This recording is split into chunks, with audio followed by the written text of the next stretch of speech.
যে মদ খোৱা ব্যক্তিজনে জীৱনত অন্তত 5 জন হলেও মদাহী বনাই থৈ যায় মদ খোৱা তেতিয়া আমি যদি নিজকে ভাল বুলি ভাবো তেতিয়া আমি অন্তত 2 জন ভাল মানুহ বনাই থৈ যাব নোৱাৰোনে বন্ধুবিলাকো এনেকুৱা নহয় আপুনি যদি কেপি নাখায় খোলাখুলিকে কৈছো ৰজনীগন্ধা নাখায় এনাৰ্জি ড্ৰিংকছ এইবিলাক ড্ৰিংকছ নকৰে তেতিয়া আপোনাৰ বন্ধু কম পৰ্যায় তেওঁলোকৰ মনত শ্ৰদ্ধা নথকা শ্ৰদ্ধা আছে কিন্তু সেই শ্ৰদ্ধা দুদিনৰ বাবে সোমবাৰেহে ভক্তি মঙ্গলবাৰেহে ভক্তি বাকি কেইটা দিন অভক্তি স্বাধীনতাৰ কথা আমি কৈ থাকো আমি স্বাধীন নহয় আমি পৰাধীন আমি সেইজনে ঈশ্বৰৰ অধীনত আছো সেই অধীনত্বটো স্বীকাৰ কৰি সেইকাৰণে ৰাতিপুৱা উঠি ঈশ্বৰক চিন্তা কৰে যে প্ৰভু ধন্যবাদ এটা দিন মোৰ জীৱনত দিয়াৰ বাবে তাত আস্তিক নাস্তিক ধাৰ্মিক অধাৰ্মিকৰ কথা নাই তাত মাত্ৰ এটা শুদ্ধ আত্মিক চিন্তাৰ কথা আছে কিন্তু সেই কোনো যাৰ জীৱনত নাই যে সংখ্যা আটাইতকৈ অকৃতজ্ঞ ব্যক্তিজন হৈছে তেওঁ শাশ্বতী শিষ্য যাক শাসন কৰিব পৰা যায় সেইজন হৈছে শিষ্য শাস্ত্ৰ গুৰু হবে শিষ্যকৰ কৃপাই শুদ্ধ উপদেশ দিব শিষ্য হবে শুদ্ধভাৱে নচলে তাৰা হবে কি কৰিব গুৰু আৰু শাস্ত্ৰসকলে কেতিয়াও আমাক অশুদ্ধ উপদেশ নিদিয়ে শাস্ত্ৰ আমাক কিয় লাগে শাসনত প্ৰায়তি শাস্ত্ৰ যিয়ে শাসন বৰ্তাই ৰাখে সেয়া হৈছে হিৰণ্যাক্ষই স্বৰ্গ জয় কৰি পেলাই মুকুটটো আনি নিজৰ মাতৃৰ চৰণতহে দিছিল আৰু সেই হিৰণ্যাক্ষকে ভগৱন্ত বিষ্ণুৱে বৰাহ ৰূপত নিধন কৰিলে বুলি কৌশিকে ভাবি ললে কি মোৰ ভাতৃক হত্যা কৰিলে গতিকে মোৰ ভাতৃক হত্যাকাৰী মই প্ৰতিশোধ লম ভাতৃৰ প্ৰতি এনেকুৱা স্নেহ আছিল যে জগতৰ ঈশ্বৰকো শত্ৰু বুলি ভাবি ললে কিন্তু তাৰ বিপৰীতে আজিকালি আমি কি দেখা পাওঁ আচলতে আমি ঋষিমুনিসকলৰ কথা কবই নোৱাৰো অসুৰবিলাকৰো অন্তত এটা সময়ত 5% হলেও সংস্কাৰ আছিল কিন্তু আজিকালি পুৰুষাৰ্থ কি বাইকখন মাৰি স্থান কৰাটো ৰাতি ৰাতি টোপনি ক্ষতি কৰি চিঞৰ বাখৰ কৰি পাৰ্টি কৰাটো হৈছে পুৰুষাৰ্থ চাৰিও বেদত এটা কথা ঘোষিত হৈছে যে বৈষ্ণৱমসি যে বৈষ্ণৱ হোৱা বৈষ্ণৱ মানে বৈষ্ণৱ পন্থটোৰ থাকি পেলাই বৈষ্ণৱ হোৱাৰ কথা বৈষ্ণৱ হৈছে এটা সাৰ্বজনীন দৰ্শন বৈষ্ণৱৰ লক্ষণ কি সহনম সৰ্বদুঃখানাম তেওঁ সহনশীল হয় ধৈৰ্যশালী হয় কৰুণা চিত্তৰ হয় এইখিনি কোৱালিটি যদি আমাৰ ভিতৰত থাকে তেতিয়া আমি নিজকে বৈষ্ণৱ বুলি ক'ব পাৰো কিন্তু মোৰ ভিতৰত যদি ধৈৰ্য নাই সহনশীলতা নাই সকলোৰে প্ৰতি সন্মান নাই তেতিয়া মই বিষ্ণুৰ অৰ্থে হাজাৰ মন্ত্ৰ উচ্চাৰণ কৰি থাকিলেও মই বৈষ্ণৱ হ'ব নোৱাৰো বৈষ্ণৱ মহাসভাই এনেদৰে এটা সুন্দৰ প্ৰচেষ্টা পঞ্চদিৱসীয় এটা অনুষ্ঠান ৰূপত এক সুন্দৰ আধ্যাত্মিক পৰিৱেশ গঢ়ি তুলিবলৈ যৎপৰোনাস্তি চেষ্টা কৰিছে আৰু তাৰ লগতে সংগতি ৰাখি আজি যি আলোচনা চক্ৰ আয়োজিত কৰা হৈছে সেই আলোচনা চক্ৰৰ প্ৰথমটি সত্ৰতেই এটি বিষয় নিৰ্বাচন কৰি দিয়া হৈছিল যে সাম্প্ৰতিক যুৱ সমাজৰ জীৱন সম্বন্ধীয় বিচাৰ আধ্যাত্মিকতা আৰু উত্তৰ এতিয়া বিষয়টিৰ ক্ষেত্ৰত আচলতে শ্ৰদ্ধাৰ সঞ্চালিকা বাইদেৱে কোৱাৰ দৰে আমাৰ ইমান দৃষ্টতা নাই যে ইমান গণ্যমান্য ব্যক্তিসকলৰ মাজত এই সম্পৰ্কত আমি কিবা আপোনালোকৰ আগত উপস্থাপন কৰিব পাৰিম কিন্তু গুৰুসকলৰ আশীষক শিৰত ধৰি আমি মাত্ৰ নিজা বুদ্ধিৰ ভিত্তিতে দুআষাৰ মান আপোনালোকৰ আগত উপস্থাপন কৰিবলৈ বিচৰা হৈছে গতিকে যদি ইয়াত আমাৰ কিবা ভুল ত্ৰুটি ৰৈ যায় আপোনালোকে নিজৰ সন্তান বুলি যাতে তাক ক্ষমা কৰি দিয়ে এতিয়া যুৱ সমাজ বা যুৱ শক্তি বুলি কোৱাৰ লগে লগে আমি জীৱনৰ সেইটো অৱস্থাৰ কথা বুজো যেতিয়া সৰু ল'ৰা ছোৱালী কেইজন মানে ঘৰখনতেই হওক বা বিদ্যালয়ৰ চৌহদতেই হওক খেলা ধূলা কৰি থাকে তেতিয়া সেই ল'ৰা ছোৱালীখিনিয়ে ভাবে যে আমি সোনকালে ডাঙৰ হ'ব লাগে এই দাদা বাইদেউহঁতৰ নিচিনা বয়সটো পালে আমি স্বাধীন চেতিয়া হ'ম তেতিয়া আমাক মা দেউতা বা ছাৰ বাইদেৱে নকয় যে এইটো নকৰিবা এইটো নকৰিবি তেতিয়া আমি স্বাধীন হ'ম এই যুৱকালটো বা যুৱাকালটো এনেকুৱা এটা বয়স যিটো বয়স সেই খেলা ধূলা কৰি থকা ল'ৰা ছোৱালী কেইটাও সোনকালে আশা কৰে যে আমি সোনকালে যিটোক মানে আমি কওঁ মেচিয়ৰ হোৱা অলপ মেচিয়ৰ হ'বলৈ আগবাঢ়িছে যে সোনকালে মেচিয়ৰ হ'ব বিচাৰে আৰু যিসকলে ইতিমধ্যে সেই যুৱাকালটো আছে বা যিসকল যুৱকে ইতিমধ্যে ধৰি লওক 17-18 পৰা 28-29 বছৰলৈকে ধৰি লোৱা হৈছে সেইখিনি পৰ্যায়ত যিসকলে যিটো বয়স প্ৰাপ্ত কৰিছে সেইসকল যুৱকেও ভাবে বা সেইসকল যুৱক যুৱতীও ভাবে যে আমাৰ জীৱনৰ পৰা যে এই সময়ছোৱা আকৌ আঁতৰি নাযায়। কাৰণ এই চোৱা সময়তে নতুন উদ্যমতা থাকে, কিবা এটা কৰাৰ নতুনকৈ চিন্তা কৰিবলৈ আৰম্ভ কৰে, সকলো বিষয় এটা নতুন দৃষ্টিকোণেৰে চাবলৈ আৰম্ভ কৰে, নৱচেতনা এটা থাকে, যিটো আমি নৱজাগৰণ বুলি কওঁ। আৰু বয়োবৃদ্ধ লোকজনেও কেতিয়াবা ঘৰত অকলে বহি হ'লেও চকীখনত বহি সেই নিজৰ ডেকাকালটোৰ কথা মনত পেলায়। শিশুকালটোৰ কথা আমি সহজতে মনত নেপেলাওঁ, কাৰণ শিশুকালটোৰ কথা আমাৰ মনতো নাথাকে, যে সৰুতে আমি কেনেধৰণে খেলা ধূলা কৰিছিলোঁ। মনত পেলাই কিয় যুৱক কালটো বা যুৱা কালটো, যে সেইখিনি সময়ত তেওঁ কি কৰিছিলে, বন্ধুবৰ্গৰ কথা, কেনেকুৱা সমাজত আছিলে, কি কি কৰ্ম কৰিছিলে, এইখিনি ৰোমন্থন কৰে। গতিকে যুৱকাল বুলিলে আমি যদি অকণমান এটা সূক্ষ্ম দৃষ্টিৰে লওঁ, প্ৰত্যেকজন মানুহৰ জীৱনৰ সেই সময়ছোৱা, যিটো সময়ছোৱা আমি প্ৰত্যেকেই মনত পেলাওঁ। আৰু সেইবাবেই চাওকচোন, আমি ভগৱন্তক উপাসনা কৰোঁ, কিন্তু ভগৱন্তক উপাসনা কৰিলে ভগৱন্ত সাকাৰ ব্ৰহ্মৰ যিটো স্বৰূপ, সেই স্বৰূপটো বৃদ্ধ ৰূপত আমাৰ বেদাদি শাস্ত্ৰসমূহে বৰ্ণনা কৰা নাই। ভগৱান কৃষ্ণৰ স্বৰূপটো যদি চাওঁ, নৱ যৌৱনঞ্চ, অৰ্থাৎ নৱ যৌৱন প্ৰাপ্ত, যদিও তেওঁক পুৰাণ পুৰুষ বুলি কোৱা হৈছে, যে সৃষ্টিৰ আদিৰে পৰা সেই পৰম পুৰুষ বিদ্যমান হৈ আছে, কিন্তু সৃষ্টিৰ আদিৰে পৰা আছে যদিও তেওঁৰ শৰীৰত বয়সৰ প্ৰভাৱটো নাই। তেওঁ কি ৰূপত শাস্ত্ৰসমূহে প্ৰকট কৰিছে? এজন নৱ যৌৱন প্ৰাপ্ত পৰম পুৰুষৰ শৰীৰ ৰূপত, অৰ্থাৎ এজন আমি সাধাৰণ অৰ্থত যুৱক ৰূপত। কিয়? কাৰণ সেই যুৱা কালটোতেই মনুষ্যই এটা নৱ উদ্দীপনা, এটা নৱ চেতনা, নৱ জাগৰণৰ শক্তিটো লাভ কৰে। সেইবাবে ভগৱন্তৰ অভিব্যক্তিও সেই নৱ যৌৱন প্ৰাপ্ত এজন পুৰুষৰ ৰূপত কৰা হৈছিল, বা সেই ৰূপত আমি তেওঁক উপাসনা কৰোঁ। কিন্তু আজিৰ প্ৰেক্ষাপটত যদি আমি চাওঁ, যুৱকাল বুলি ক'লে পোন প্ৰথমতে ঋণাত্মক, ধনাত্মক কিবা এটা মনলৈ অহাৰ আগতে আমাৰ মনলৈ ঋণাত্মক কিবা এটা আহে। কাৰণ এটা সময় আছিল, যিটো সময়ত এইখন ভাৰত ভূমিত 17-18 বছৰীয়া ঋষি অষ্টাবক্ৰই, তেওঁ জন্মগতভাৱে 8টা শৰীৰ বক্ৰ আছিল, মানে 8টা শৰীৰৰ পৰা তেওঁৰ শৰীৰত ভাঁজ আছিল। এতিয়া আপোনালোকৰ হাতখন যদি বেকা হয়, তেতিয়াহ'লে সেইখন হাতেৰে আপুনি মই ভালকে কিবা কাম কৰিব পাৰিমনে? যিজন ব্যক্তিৰ শৰীৰৰ 8টা শৰীৰ বেকা, তেতিয়াহ'লে সেইজন ব্যক্তিৰ জীৱনত কিমান কষ্ট থাকিব। আমি যাক দিব্যাংগ বুলি কওঁ, এইখন ভাৰত ভূমিতে তেনেকুৱা এজন যুৱকৰো জন্ম হৈছিল। আজিলৈকে ইতিহাসত এনেকুৱা কোনো যুৱকৰ জন্ম বা এনেকুৱা কোনো সন্তান জন্মৰ উদাহৰণ নাই, যাৰ শৰীৰটো 8টা প্ৰকাৰৰ ভাঁজ আছে, 8 প্ৰকাৰে বেকা। সেইজন আছিল ঋষি অষ্টাবক্ৰ।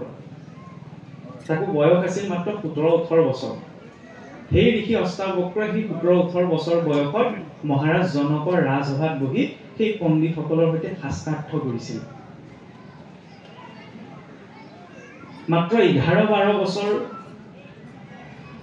বয়সপ্ৰাপ্ত বালক নাচিকেতাই, যেতিয়া তেওঁৰ পিতৃয়ে ইমান যজ্ঞ কৰ্ম কৰিছিল যে গৃহখনৰ সকলো বস্তু নাচিকেতাৰ পিতৃয়ে কি কৰিছিল? লোক কল্যাণৰ অৰ্থে দান দি দিছিল। ইমান উদাৰ চিতিয়াকে তেওঁ ধৰ্ম পালন কৰিছিল। কিন্তু এদিন বালক নাচিকেতাই, তেওঁৰ পুত্ৰ 11-12 বছৰমান হৈছিল, তেওঁ তেতিয়া দেউতাকক সুধিলে যে দেউতা, যে আপুনি সকলো বস্তু লোক কল্যাণৰ অৰ্থে দান দি শেষ কৰিলে, এতিয়া মই বাদ দিছো, মোক আপুনি কাক দিব? সেই বুলি ক'লে তেতিয়া ঋষি কহৰৰ খং উঠিল, আৰু খঙতে তেওঁ কৈ দিলে, যা মই তোক মৃত্যু দিছো বুলি। আৰু তেতিয়া সেই বালক নাচিকেতা গৈ যমৰাজাৰ দুৱাৰত বোলে উপস্থিত হলগৈ। আৰু যমৰাজাৰ দুৱাৰত উপস্থিত হৈ পেলাই বালক নাচিকেতাই মহাৰাজ যমক, মৃত্যুদেৱক উপেক্ষা কৰিবলৈ 3 দিন বাট চাই থাকিলে অনাহাৰে। যমৰাজ বোলে ধৰ্মপুৰীত নাছিল। তাৰপিছত যেতিয়া যমৰাজ আহি উপস্থিত হলগৈ, তেতিয়া বালক নাচিকেতাক সুধিলে যে তুমি কি উদ্দেশ্যত লাগি ইয়ালৈ আহিছা? তেতিয়া বালক নাচিকেতাই ক'লে যে মোৰ পিতৃয়ে মই এনেদৰে প্ৰশ্ন কৰা, তেখেতে মোক মৃত্যুলে বুলি দান দিলে, সেইবাবে মই আজি আপোনাৰ ওচৰলৈ আহিছো। আৰু আপোনাৰ ওচৰৰ পৰা যে মোৰ পিতৃয়ে ইমানখিনি দান পুণ্য কৰিও যি ব্ৰহ্মতত্ত্বক জানিবলৈ ইমানখিনি পুণ্য কৰ্ম কৰিছে, সেই ব্ৰহ্মতত্ত্বক মই আজি আপোনাৰ পৰা জানিবলৈ জিজ্ঞাসা প্ৰকাশ কৰিছো।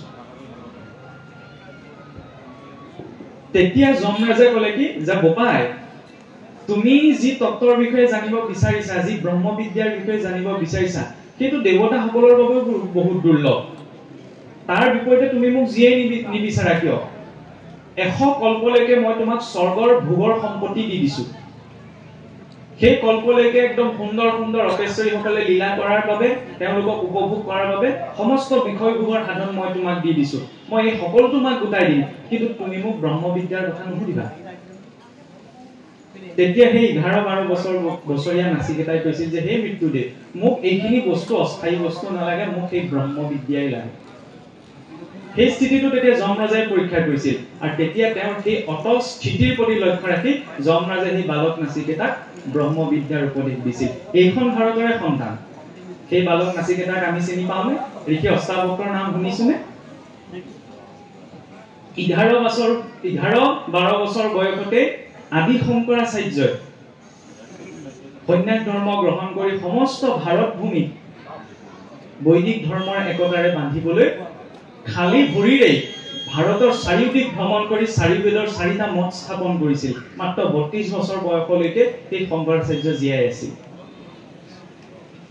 যি বেদৰ এটা শাখাত এজন ব্যক্তি পাৰ্গত হ'বলৈ 18 বছৰতকৈ বেছি সময় লাগে, সেই চাৰিবেদৰ মঠ স্থাপন কৰি ধৰ্ম ৰক্ষাৰ্থে নিজৰ জীৱন উৎসৰ্গা কৰিছিল। 13-14 বছৰীয়া স্বামীনাৰায়ণ নীলকণ্ঠ বৰ্ণী সমগ্ৰ ভাৰত শৰীৰত মাত্ৰ এখন বস্ত্ৰ। ভাবি চাওকচোন, 12-13 বছৰীয়া ল'ৰা এজনে যদি কঁকালত মাত্ৰ বস্ত্ৰখন পিন্ধি, ডিঙিত ভগৱানৰ প্ৰতীক শালেগ্ৰাম হিলা কাপোৰ এখনে বান্ধি পেলাই গোটেই দক্ষিণ ভাৰতৰ পৰা উত্তৰ ভাৰতলৈকে ভ্ৰমণ কৰি মানৱ সৰোবৰলৈ গৈ মানৱতাৰ উদ্ধাৰৰ নিমিত্তে তপস্যা কৰিছিল, সেইসকল হৈছে ভাৰতৰ যুৱ প্ৰজন্ম। সেইসকল হৈছে যুৱকালৰ পুৰুষাৰ্থ। কিন্তু আজিকালি পুৰুষাৰ্থ কি? বাইকখন মাৰি স্থান কৰাটো, ৰাতি ৰাতি টোপনি ক্ষতি কৰি চিঞৰ বাখৰ কৰি পাৰ্টি কৰাটো হৈছে পুৰুষাৰ্থ। সেইটো পুৰুষাৰ্থ নহয়। আৰু আমাৰ ভুল যে আমাৰ ভাৰতীয় সংস্কৃতিৰ বাবে এই ধৰ্ম সংস্কৃতিৰ যিসকলে জীৱন উৎসৰ্গা কৰিছিল, আমি কোৱা নাই যে কোনোবা ঋষি অষ্টাবক্ৰ হওক, কোনোবাই শংকৰাচাৰ্য হওক, কোনোবা সেই বালক নাচিকেতা হওক, সেয়া সম্ভৱ নহয়। তেওঁলোক বহুত দিব্য পুৰুষ, কিন্তু তেওঁলোকৰ অনুপ্ৰেৰণাৰে আমি আগবাঢ়িব পাৰোঁ। কিন্তু এইখিনিতো আমাৰ চৰ্চা নহয়। কিন্তু যুৱকসকলৰ ইমান শক্তি আছিল এটা সময়ত যে সেই যমৰাজাই তেওঁক প্ৰদান কৰা স্বৰ্গীয় ভোগকো প্ৰত্যাখ্যান কৰি বিদ্যা লাভৰ জিজ্ঞাসা প্ৰকাশ কৰিছিল। সেইটো হৈছে যুৱকালৰ প্ৰকৃত পুৰুষাৰ্থ। কিন্তু আজিকালিওতো যুৱকসকলৰ মাজত সেইটো শক্তিয়ে আছে, কাৰণ যুৱকসকলটো পৰিৱৰ্তন হোৱা নাই, একে উদ্যমে আছে। ডেকা কালটোত বোলে যিটো শক্তি থাকে, বুঢ়া কালত সেইটো শক্তি নাথাকে। যুৱকসকলৰ সেই একেটা শক্তিয়ে আছে, কিন্তু পৰিৱৰ্তন হৈছে কিহৰ? তাৰ প্ৰয়োগৰ। তাক আমি কেনেদৰে এনালাইচিছ কৰিম সেই চিন্তাটোত আমি বৰকে গুৰুত্বতা নিদিয়া হলো। আৰু প্ৰয়োগৰ গুৰুত্বতাটো কমি গ'ল কিয়? কাৰণ আমাৰ সংস্কাৰৰ গুৰুত্বতা নাইকিয়া হৈ গ'ল। গছৰ পৰা ছিঙি অনা ফলটো পানীৰে প্ৰক্ষালন কৰি খাওঁ, নহয়নে?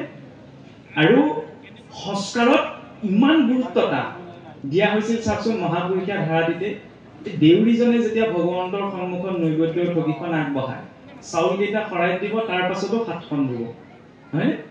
মগুমাহকেইটা শৰাইত দিব, তাৰ পাছতো 7খন প্ৰক্ষালন কৰিব।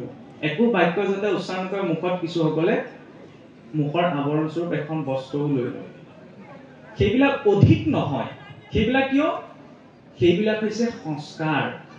তাৰ জৰিয়তে ইমান সংস্কাৰ গুৰুত্বতা দিয়া হৈছিল।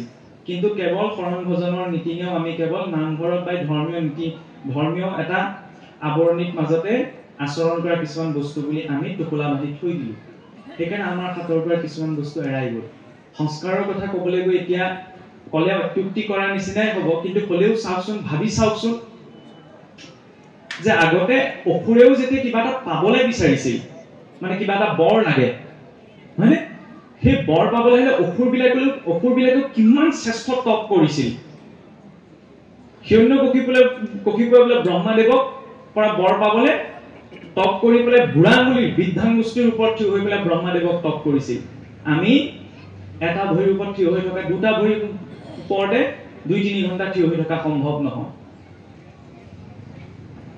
দৈত্যৰ বিষপৰ্বা ইমান এজন ডাঙৰ দৈত্য আছিল যদি কাহানিও ইষ্ট উপাসনা ত্যাগ কৰা নাছিল। ৰাৱণেও সীতাক হৰণহে কৰি নিছিল, বলাৎকাৰ কিন্তু কৰা নাছিল। নহয় হিৰণ্যাক্ষই স্বৰ্গ জয় কৰি পেলাই মুকুটটো আনি নিজৰ মাতৃৰ চৰণতহে দিছিল আৰু সেই হিৰণ্যাক্ষকে ভগৱন্ত বিষ্ণুৱে বৰাহ ৰূপত নিধন কৰিলে বুলি কৌশিকই ভাবি ললে কি মোৰ ভাতৃক হত্যা কৰিলে গতিকে মোৰ ভাতৃক হত্যাকাৰী মই প্ৰতিশোধ লম ভাতৃৰ প্ৰতি এনেকুৱা স্নেহ আছিল যে জগতৰ ঈশ্বৰকো শত্ৰু বুলি ভাবি ললে কিন্তু তাৰ বিপৰীতে আজিকালি আমি কি দেখা পাওঁ আচলতে আমি ঋষিমুনিসকলৰ কথা কবই নোৱাৰো অসুৰবিলাকৰো অন্তত এটা সময়ত 5% হলেও সংস্কাৰ আছিল নহয় নে এইবিলাক সংস্কাৰ নহয় নে যে দি অসুৰ হৈও ইষ্ট উপাসনা এৰা নাছিল ইন্দ্ৰৰ মুকুটটো আনি মাতৃৰ চৰণত দিছিল নহয় নে সীতা হৰণ কৰি নিছিল যদিও কাহানিও সীতাক বলাৎকাৰ কৰা নাছিল কিন্তু তাৰ বিপৰীতে অসুৰে ইমানখিনি সাধনা কৰিছিলে আজিকালি যুৱ প্ৰজন্মৰ মাজত এনেকুৱা কিবা এটা কথা শুনিবলৈও ধৈৰ্য নাই গুৰুৰ ওচৰলৈ যেতিয়া দৈত্যসকলৰ মাজলৈ দৈত্যগুৰু শুক্ৰাচাৰ্যৰ আগমন ঘটিছিল সকলো দৈত্য উঠি পেলাই প্ৰণাম জনাইছিল আৰু আজিকালি কি ঘটিবলৈ ধৰিছে শিক্ষকৰ কথা নুশুনে কিছুমান কৰবাত তোমাৰ যে কথা শুনিবলৈ এনেকুৱা অবাধ্য হৈ গৈছে যে শিক্ষকৰ ওপৰতে অস্ত্ৰাঘাতটো কৰি দিছে এনেকুৱাও কিছুমান ঘটনা ঘটিবলৈ দেখা পোৱা গৈছে যিটো সংস্কাৰ অসুৰৰো আছিল তেতিয়াহ'লে আজি যুৱ প্ৰজন্মৰ মাজত সকলোৰে মাজত নহয় আজি যুৱ প্ৰজন্মৰ মাজত সেইখন সংস্কাৰ কিয় নাইকিয়া হৈ গ'ল কাৰণ আমাৰ গুৰুত্বতা নাইকিয়া হৈ গ'ল তপৰ নামত ইমানখিনি কৰিছিল আগৰ দৈত্যবিলাকে আমাৰ সেইখন ধৈৰ্য আজি নাইকিয়া হৈ গ'ল গুৰুৰ প্ৰতি ইমান সন্মান কৰিছিল আমি গুৰুক উপলিঙা কৰোঁ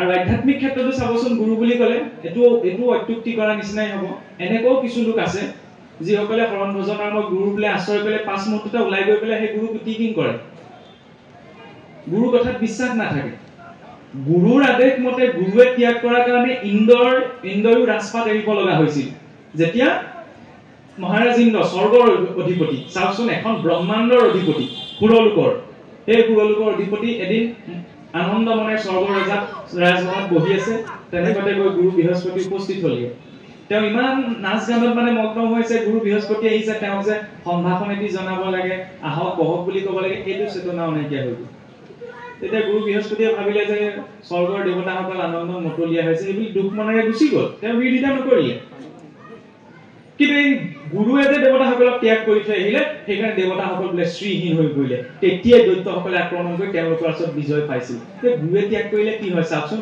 দেৱতাসকলে শান্তি নাই তেতিয়া আপোনাৰ কি গতি হ'ব আৰু গুৰুৰ আশ্ৰয় কৰা মানে এনেকুৱা নহয় যে বছৰেকৰ মূৰত গৈ ভাৰে ভিতৰি দি পেলাই সেৱা ভাগ কৰি থৈ আহিলোগে আৰু মই শিষ্য সাচৈতি শিষ্য যাক শাসন কৰিব পৰা যায় সেইজন হৈছে শিষ্য শাস্ত্ৰ গুৰু হবে শিষ্যক কৃপাই শুদ্ধ উপদেশ দিব শিষ্য হবে শুদ্ধভাৱে নাচলি তাৰা হবে কি কৰিব গুৰু আৰু শাস্ত্ৰসকলে কেতিয়াও আমাক অশুদ্ধ উপদেশ নিদিয়ে শাস্ত্ৰ আমাক কিয় লাগে শাসনত তাৰেতে এটি শাস্ত্ৰ যিয়ে শাসন বৰ্তাই ৰাখে সেয়া হৈছে শাস্ত্ৰ দেশ এখন যিদৰে সুনিৰ্দিষ্ট ৰূপত চলিবলৈ এখন সংবিধান আছে ঠিক তেনেদৰে সূক্ষ্ম ব্ৰহ্মাণ্ড ৰূপী শৰীৰখন পৰিচালনা কৰিবলৈ আমাক কিছুমান নীতি সদাচাৰৰ প্ৰয়োজন সেইখিনি আমাক শাস্ত্ৰসমূহে প্ৰদান কৰে গতিকে সেই শাস্ত্ৰৰ ওচৰলৈ যোৱাটো প্ৰয়োজন কেৱল সকামটো পাতিলো শাস্ত্ৰখন মেলিলো আৰু হৈ গ'ল মানুহ মৰিলে কাৰণে কিতাপ পাঠ পাতিলো বোলে হৈ গ'ল তাৰ জৰিয়তেতো নহয় সেইখিনি সামাজিক কৰ্ম তাৰ যেতিয়া জীৱনৰ পৰা আমাৰ যিখিনি ল'বলগীয়া আছে জ্যেষ্ঠসকলক আমি নকওঁ কাৰণ জ্যেষ্ঠসকলে জীৱনৰ এটা অভিজ্ঞতা পুষ্ট বয়স পাৰ কৰিছে আমাৰ দৰে উঠি অহা ল'ৰা ছোৱালীৰ কাৰণে তেওঁলোকৰ হাতত শাস্ত্ৰভাগ কোনে তুলি দিব আমিয়েতো তুলি দিব লাগিব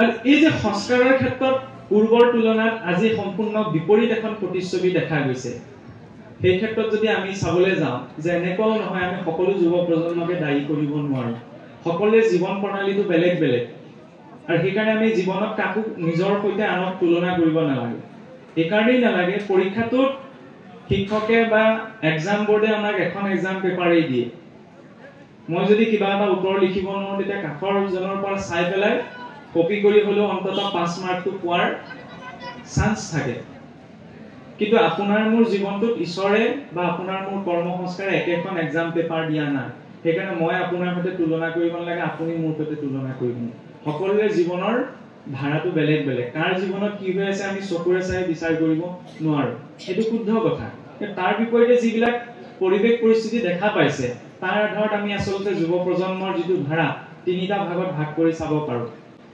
প্ৰথমটি হৈছে সচেতন যুৱ প্ৰজন্ম যাৰ মনত শ্ৰদ্ধা আছে, ভক্তি আছে, যি জীৱনৰ লক্ষ্য আৰু উদ্দেশ্যৰ প্ৰতি স্পষ্ট, যি নিজৰ সমাজ সংস্কৃতিৰ প্ৰতি দায়বদ্ধ, যি সদাচাৰ বা নীতিত গুৰুত্বতা দিয়ে, সেই চামটো হৈছে সচেতন যুৱ প্ৰজন্ম।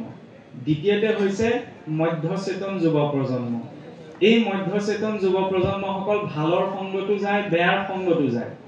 তাৰ ফলত কি হয়, কেতিয়াবা ভাল ক্ষেত্ৰতো বেয়া প্ৰভাৱ পৰি যায়, বেয়া ক্ষেত্ৰতো কেতিয়াবা ভাল প্ৰভাৱ পৰি যায়। আৰু যে আমাৰ ভক্ষাভক্ষৰ ক্ষেত্ৰত মঙলবাৰে সোমবাৰে মাছ মাংস নাখায়, বাকী কেইদিন আপোনাৰ আমিষ খোৱা, উপবাস পালন কৰা লোকসকলো এই মধ্য চেতন পৰ্যায়। তেওঁলোকৰ মনত শ্ৰদ্ধা নথকা নহয়, শ্ৰদ্ধা আছে, কিন্তু সেই শ্ৰদ্ধা দুদিনৰ বাবে। সোমবাৰেহে ভক্তি, মঙলবাৰেহে ভক্তি, বাকী কেইটা দিন অভক্তি। তেওঁলোক আচাৰ আচৰণৰ প্ৰতি ইমানটো গুৰুত্বতা নিদিয়ে যে ভালজনৰ লগত থাকিলে ভাল হৈ থাকিব, বেয়াজনৰ লগত থাকিলে বেয়া হৈ থাকিব। দুই নাও দুই ভৰিৰ নিচিনা হয়। আৰু তৃতীয়তে হৈছে একেবাৰে অচেতন যুৱ প্ৰজন্ম, যাৰ জীৱনৰ লক্ষ্য উদ্দেশ্যৰ প্ৰতি কোনো ধ্যান ধাৰণা নাই, মুঠতে খাব লাগে, জীয়াই থাকিব লাগে আৰু পুৰা ৰং ৰজ কৰিব লাগে। সেইটো হৈছে পশুৰ সিদ্ধান্ত। অসুৰবিলাকো আছিল যদিও তেওঁলোকে জীৱনৰ এটা উদ্দেশ্য লৈ জীয়াই আছিল, নহয়নে? তেওঁলোকক বৰ লাগে, প্ৰতিষ্ঠা লাগে। কিন্তু এই অৱচেতন বা অচেতন যুৱ প্ৰজন্ম, যি শ্ৰদ্ধা ভক্তিৰ মনত একো নাই, কাৰো কথা নুশুনে, কেৱল অসৎ সংগলৈ যায়, মুখত আপোনাৰ 10টা, দিনটোত 10টা অশ্লীল বাক্য, এইসকল হৈছে অচেতন যুৱ প্ৰজন্ম। এই পাৰ্থক্যটো কিয় আহি পৰিলে? নেশ্যনেল ক্ৰাইম ৰিচাৰ্চ ব্যুৰোৰ এটা ৰিপৰ্ট অনুসৰি আমাৰ ভাৰতবৰ্ষত চাওকচোন, এইখন ভাৰতবৰ্ষতে দিনক দিনে সামাজিক, সাংস্কৃতিক, প্ৰযুক্তি বিজ্ঞানৰ ক্ষেত্ৰত দিনক দিনে ভাৰতবৰ্ষ আগবাঢ়ি গৈ আছে। কিন্তু এই আগবাঢ়ি গৈ থকা ভাৰতবৰ্ষৰ মাজতো NCRB ৰিপৰ্টৰ মতে প্ৰতি বছৰে আটাইতকৈ বেছি অপৰাধ প্ৰৱণতাটো যুৱ প্ৰজন্মৰ মাজতেই দেখা যায়। কিয়? চইচ অফ ৰাইট এণ্ড ৰং ইজ ইনকাৰেক্ট। মানে শুদ্ধ আৰু অশুদ্ধৰ বিচাৰটো অস্পষ্ট, যে কোনটো পৰিস্থিতিত কি কৰিব লাগে তাৰ প্ৰতি যুৱ প্ৰজন্ম কিছু ক্ষেত্ৰত অস্পষ্ট হৈ থাকে। সেইকাৰণে কেতিয়াবা নাজানি পেলাই কিছুমান ভুল আচৰণ হৈ যায়, আৰু জানি পেলাই ভালটো কেতিয়াবা আচৰণ কৰিব নোৱাৰিব পাৰে। সেইকাৰণে স্পষ্টতাটো মনুষ্য জীৱনটোত লাগে। আৰু সেই স্পষ্টতাটোৰ বাবে পোন প্ৰথমতেই দায়ী হয় আমি কেনেকুৱা সংগত আছো। কাৰণ বিশেষকৈ চাবচোন, যেতিয়া ছাত্ৰ এজনে বা ছাত্ৰী এগৰাকী যুৱাকালটো পায় বা যুৱক কালটো পায়, তেতিয়া পিতৃ মাতৃক কথা শুনাতকৈও বেছিকৈ কথা বন্ধু বৰ্গৰ কথা শুনে। কাৰণ বেছিকৈ টাৰ্মছত সেই ফ্ৰেণ্ড চাৰ্কুলটোৰ মাজতেই থাকে।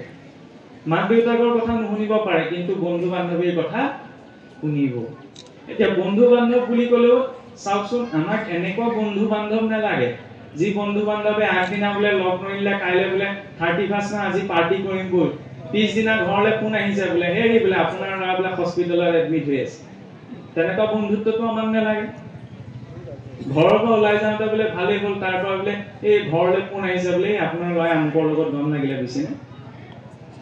পিতৃ মাতৃৰ প্ৰতি দিয়া আটাইতকৈ ডাঙৰ দুখকণ হৈছে সেইকণ, যদি সেই কথাষাৰ শুনিব লগা হৈছে, যিটো চান্স আগতে দৈত্যবিলাকেও দিয়া নাছিল পিতৃ মাতৃক বেয়া কথা এটা শুনিবলৈ পোৱাতকৈ। গতিকে অকণমান আমি যদি চিন্তা কৰি চাওঁ, বন্ধু বুলি ক'লে বন্ধু কেনেকুৱা? বান্ধৱাস্য বিষ্ণু ভক্তা নাম। বান্ধৱ বুলি কোৱা আছে বিষ্ণু ভক্ত। বিষ্ণু ভক্ত মানে আৰু এই বিষ্ণু উপাসনা কৰা এটা নিৰ্দিষ্ট পন্থৰ কথাই কোৱা নাই। আমি যদি চাৰিও বেদতো চাওঁ, চাৰিও বেদত এটা কথা ঘোষিত হৈছে যে বৈষ্ণৱমচি, যে বৈষ্ণৱ হোৱা। বৈষ্ণৱ মানে বৈষ্ণৱ পন্থটোৰ থাকি পেলাই বৈষ্ণৱ হোৱাৰ কথা। বৈষ্ণৱ হৈছে এটা সাৰ্বজনীন দৰ্শন। বৈষ্ণৱৰ লক্ষণ কি? সহনম সৰ্বদুঃখানাম। তেওঁ সহনশীল হয়, ধৈৰ্যশালী হয়, কৰুণা চিত্তৰ হয়। এইখিনি কোৱালিটি যদি আমাৰ ভিতৰত থাকে, তেতিয়া আমি নিজকে বৈষ্ণৱ বুলি ক'ব পাৰো। কিন্তু মোৰ ভিতৰত যদি ধৈৰ্য নাই, সহনশীলতা নাই, সকলোৰে প্ৰতি সন্মান নাই, তেতিয়া মই বিষ্ণুৰ অৰ্থে হাজাৰ মন্ত্ৰ উচ্চাৰণ কৰি থাকিলেও মই বৈষ্ণৱ হ'ব নোৱাৰো। সেইটো হৈছে বৈষ্ণৱৰ মৌলিক বিচাৰ। এতিয়া যে বৈষ্ণৱমচি বুলি কৈছে, বৈষ্ণৱ হ'বলৈ কৈছে কিয়? কাৰণ আমাক এই মৌলিক বিচাৰখিনি জীৱনত লাগে। সেইবাবে বন্ধু বুলি ক'লে এনেকুৱা বৈষ্ণৱ লক্ষণযুক্ত এজন হ'লেও বন্ধু অন্তত জীৱনত থাকিব লাগে। আৰু সেই আধ্যাত্মিক দৰ্শনটোকে ৰক্ষা কৰি চাওকচোন গুৰুৱে আমাক জোৰ পাতি হলেও বান্ধি দিয়ে হৰি ভকত যে পাতি দিয়ে কিন্তু আমি ভাবি থাকো কি হৰি ভকতজন বিয়া পাতিলে ছাতি ধৰিবলৈ পাতি দিছে আৰু সেইটো সামাজিক কৰ্মহে হৰিৰ ভকত চাওকচোন আমি যদি চিন্তা কৰি চাওঁ যে সেই বন্ধুত্ব কেৱল লৌকিক জীৱনটোলৈকে নহয় পৰলৌকিক জীৱনলৈকে আৰু সেই ভক্তজনৰ সৈতে হৰি কথা আপোনাৰ হৰি কথা মানে কি সৎ কথা ভগৱন্তৰ কথা ভগৱন্ত মানে য'ত পবিত্ৰতা আছে শুদ্ধতা আছে সংযম আছে তেওঁৰ সম্পৰ্কে কথা পতা বন্ধু এজন জীৱনত লাগে কাৰণ যেনেকুৱা সংগে ৰতি তেনেকুৱা জীৱনৰ গতি যেনেকুৱা সংগত থাকিম আমাৰ জীৱনৰ গতিটো তেনেকুৱাই হ'ব মই আৰু নীতি নিয়ম কাষ্ঠাৰ মাজত থাকিলেও যদি মই অসৎ সংগত সদায় কৰো প্ৰভাৱ এটা পৰিবই এতিয়া আমি এইটো ভাবিব নোৱাৰোনে অকণমান শুনিবলৈ কথাকাৰ কটু হ'ব কিন্তু হ'লেও প্ৰকাশ কৰিছো আৰু মদ খোৱা ব্যক্তিজনে প্ৰভুৱে এই কথাটো কৈছিল গৌতম প্ৰভুৱে যে মদ খোৱা ব্যক্তিজনে জীৱনত অন্তত 5 জন হলেও মদাহী বনাই থৈ যায় মদ খোৱা মানুহ তেতিয়া আমি যদি নিজকে ভাল বুলি ভাবো তেতিয়া আমি অন্তত 2 জন ভাল মানুহ বনাই থৈ যাব নোৱাৰোনে আৰু তাৰ একেবাৰে পিক পইণ্টটো হৈছে বন্ধুত্ব কাৰোবাৰ জীৱনত প্ৰৱেশ কৰিবলৈ হলে বন্ধুত্বৰ জৰিয়তে প্ৰৱেশ কৰা সম্ভৱ কাৰোবাৰ পিতৃ মাতৃ কাৰোবাৰ অভিভাৱকৰ পটককে তেওঁ চান্স নাপায় বন্ধুত্ব হলে কি হয় সমানতাটো হয় মন খুলি কথা ক'ব পাৰে যিকেইটা কথা মাক দেউতাকক ল'ৰা ছোৱালীৰ লগত সেইকেইটা বন্ধুবৰ্গৰ আগত কয় সেইকাৰণে সেই তাত শুদ্ধতাটোৰ প্ৰয়োজন যেতিয়া দৈত্য শিশুসকলে আগতে চাওকচোন 5 বছৰীয়া এটি শিশুৱে আজিৰ পৰা 1000 বছৰ আগতে আমাক শিকাই থৈ গ'ল যে প্ৰকৃত ফ্ৰেণ্ড চাৰ্কেল বুলিলে কি কোৱা যায় দৈত্য শিশুসকলে যেতিয়া ক'লে যে মই মৃগয়া কৰিবলৈ যাওঁ মই ঘোঁৰা উঠি ভাল পাওঁ মই যুদ্ধ কৰি ভাল পাওঁ তেতিয়া প্ৰহ্লাদে কৈছিলে যে হে বন্ধুসকল বহাচোন এইবিলাক কৰিলে জীৱসকলক কষ্ট দিয়া হ'ব কাৰণ আপুনি মই জীৱনটো এনেকুৱাকে যাপন কৰিব লাগে এবাৰ বোলে মহৰ্ষি ব্যাসদেৱ গংগাত স্নান কৰিবলৈ সন্ধ্যা কৰ্ম কৰিবলৈ লাহেকে আশ্ৰমৰ পৰা ওলাই আহিছে তেনেকতে ঘপককে তেওঁ চকুত পৰিলে ৰাস্তাইদি সামান্য পৰুৱা এটা পাৰ হৈ গৈছে পৰুৱাটো বহুত খৰকে পাৰ হৈ গৈছে এই ব্যাসদেৱ মানে সৰ্ববিদ্যাত পাৰ্গত আছিল সকলো জীৱৰ ভাষা বুজি পাইছিল এই পৰুৱাটোৰ ভাষাতে মানে ব্যাসদেৱে সুধিলে বোলে তেতিয়া মহাভাৰতত এটি প্ৰসংগ আহে যে তুমি ইমান সামান্য জীৱটো ইমান খৰখৰকে কলৈ যোৱা হয় তেতিয়া পৰুৱাটোৱে ব্যাসদেৱক কৈছে বোলে যে হে ব্যাসদেৱ এতিয়া খৰকে এইফালে গৰু গাড়ী এখন আহি আছে মই যদি ৰাস্তাটো পাৰ নহওঁ গৰু গাড়ীখনৰ চকাৰ মাজত যদি মই সোমাবলৈ হয় তেতিয়াহ'লে মই ইয়াতে মোৰ প্ৰাণ বায়ু ওলাই যাব তেতিয়া ব্যাসদেৱে হাঁহিছে যে চোৱা ইমান সামান্য পৰুৱাটোৰ তেতিয়া জীৱনটো শৰীৰটোৰ প্ৰতি কিমান চিন্তা এনেকুৱা পৰুৱা দিনটোত বোলে কিমান গছকত মৰিছে ঠিক নাই তথাপি আকৌ বোলে শৰীৰটোৰ প্ৰতি ইমান তেতিয়া সেই পৰুৱাটোৱে ব্যাসদেৱক এষাৰ কথা কৈ চিন্তা কৰিবলৈ বাধ্য কৰাই দিছিল যে হে ব্যাসদেৱ আপুনি যেনেকে মনুষ্য শৰীৰটোক ভাল পায় ঠিক তেনে আমিও এই নিজৰ শৰীৰটোক ভাল পাওঁ গতিকে কাৰোবাক কষ্ট দি পেলাই যদি আমি কিবা এটা পুণ্যৰ কথা আশা কৰিছো সেয়া লাগিলে প্ৰাণী হিংসাই হওক কাৰোবাক বাক্যৰেই হওক অসৎ সংগৰ জৰিয়তে তাত আমি সুখ শান্তি আশা কৰিব নোৱাৰো সেইটো হৈছে সনাতন সিদ্ধান্ত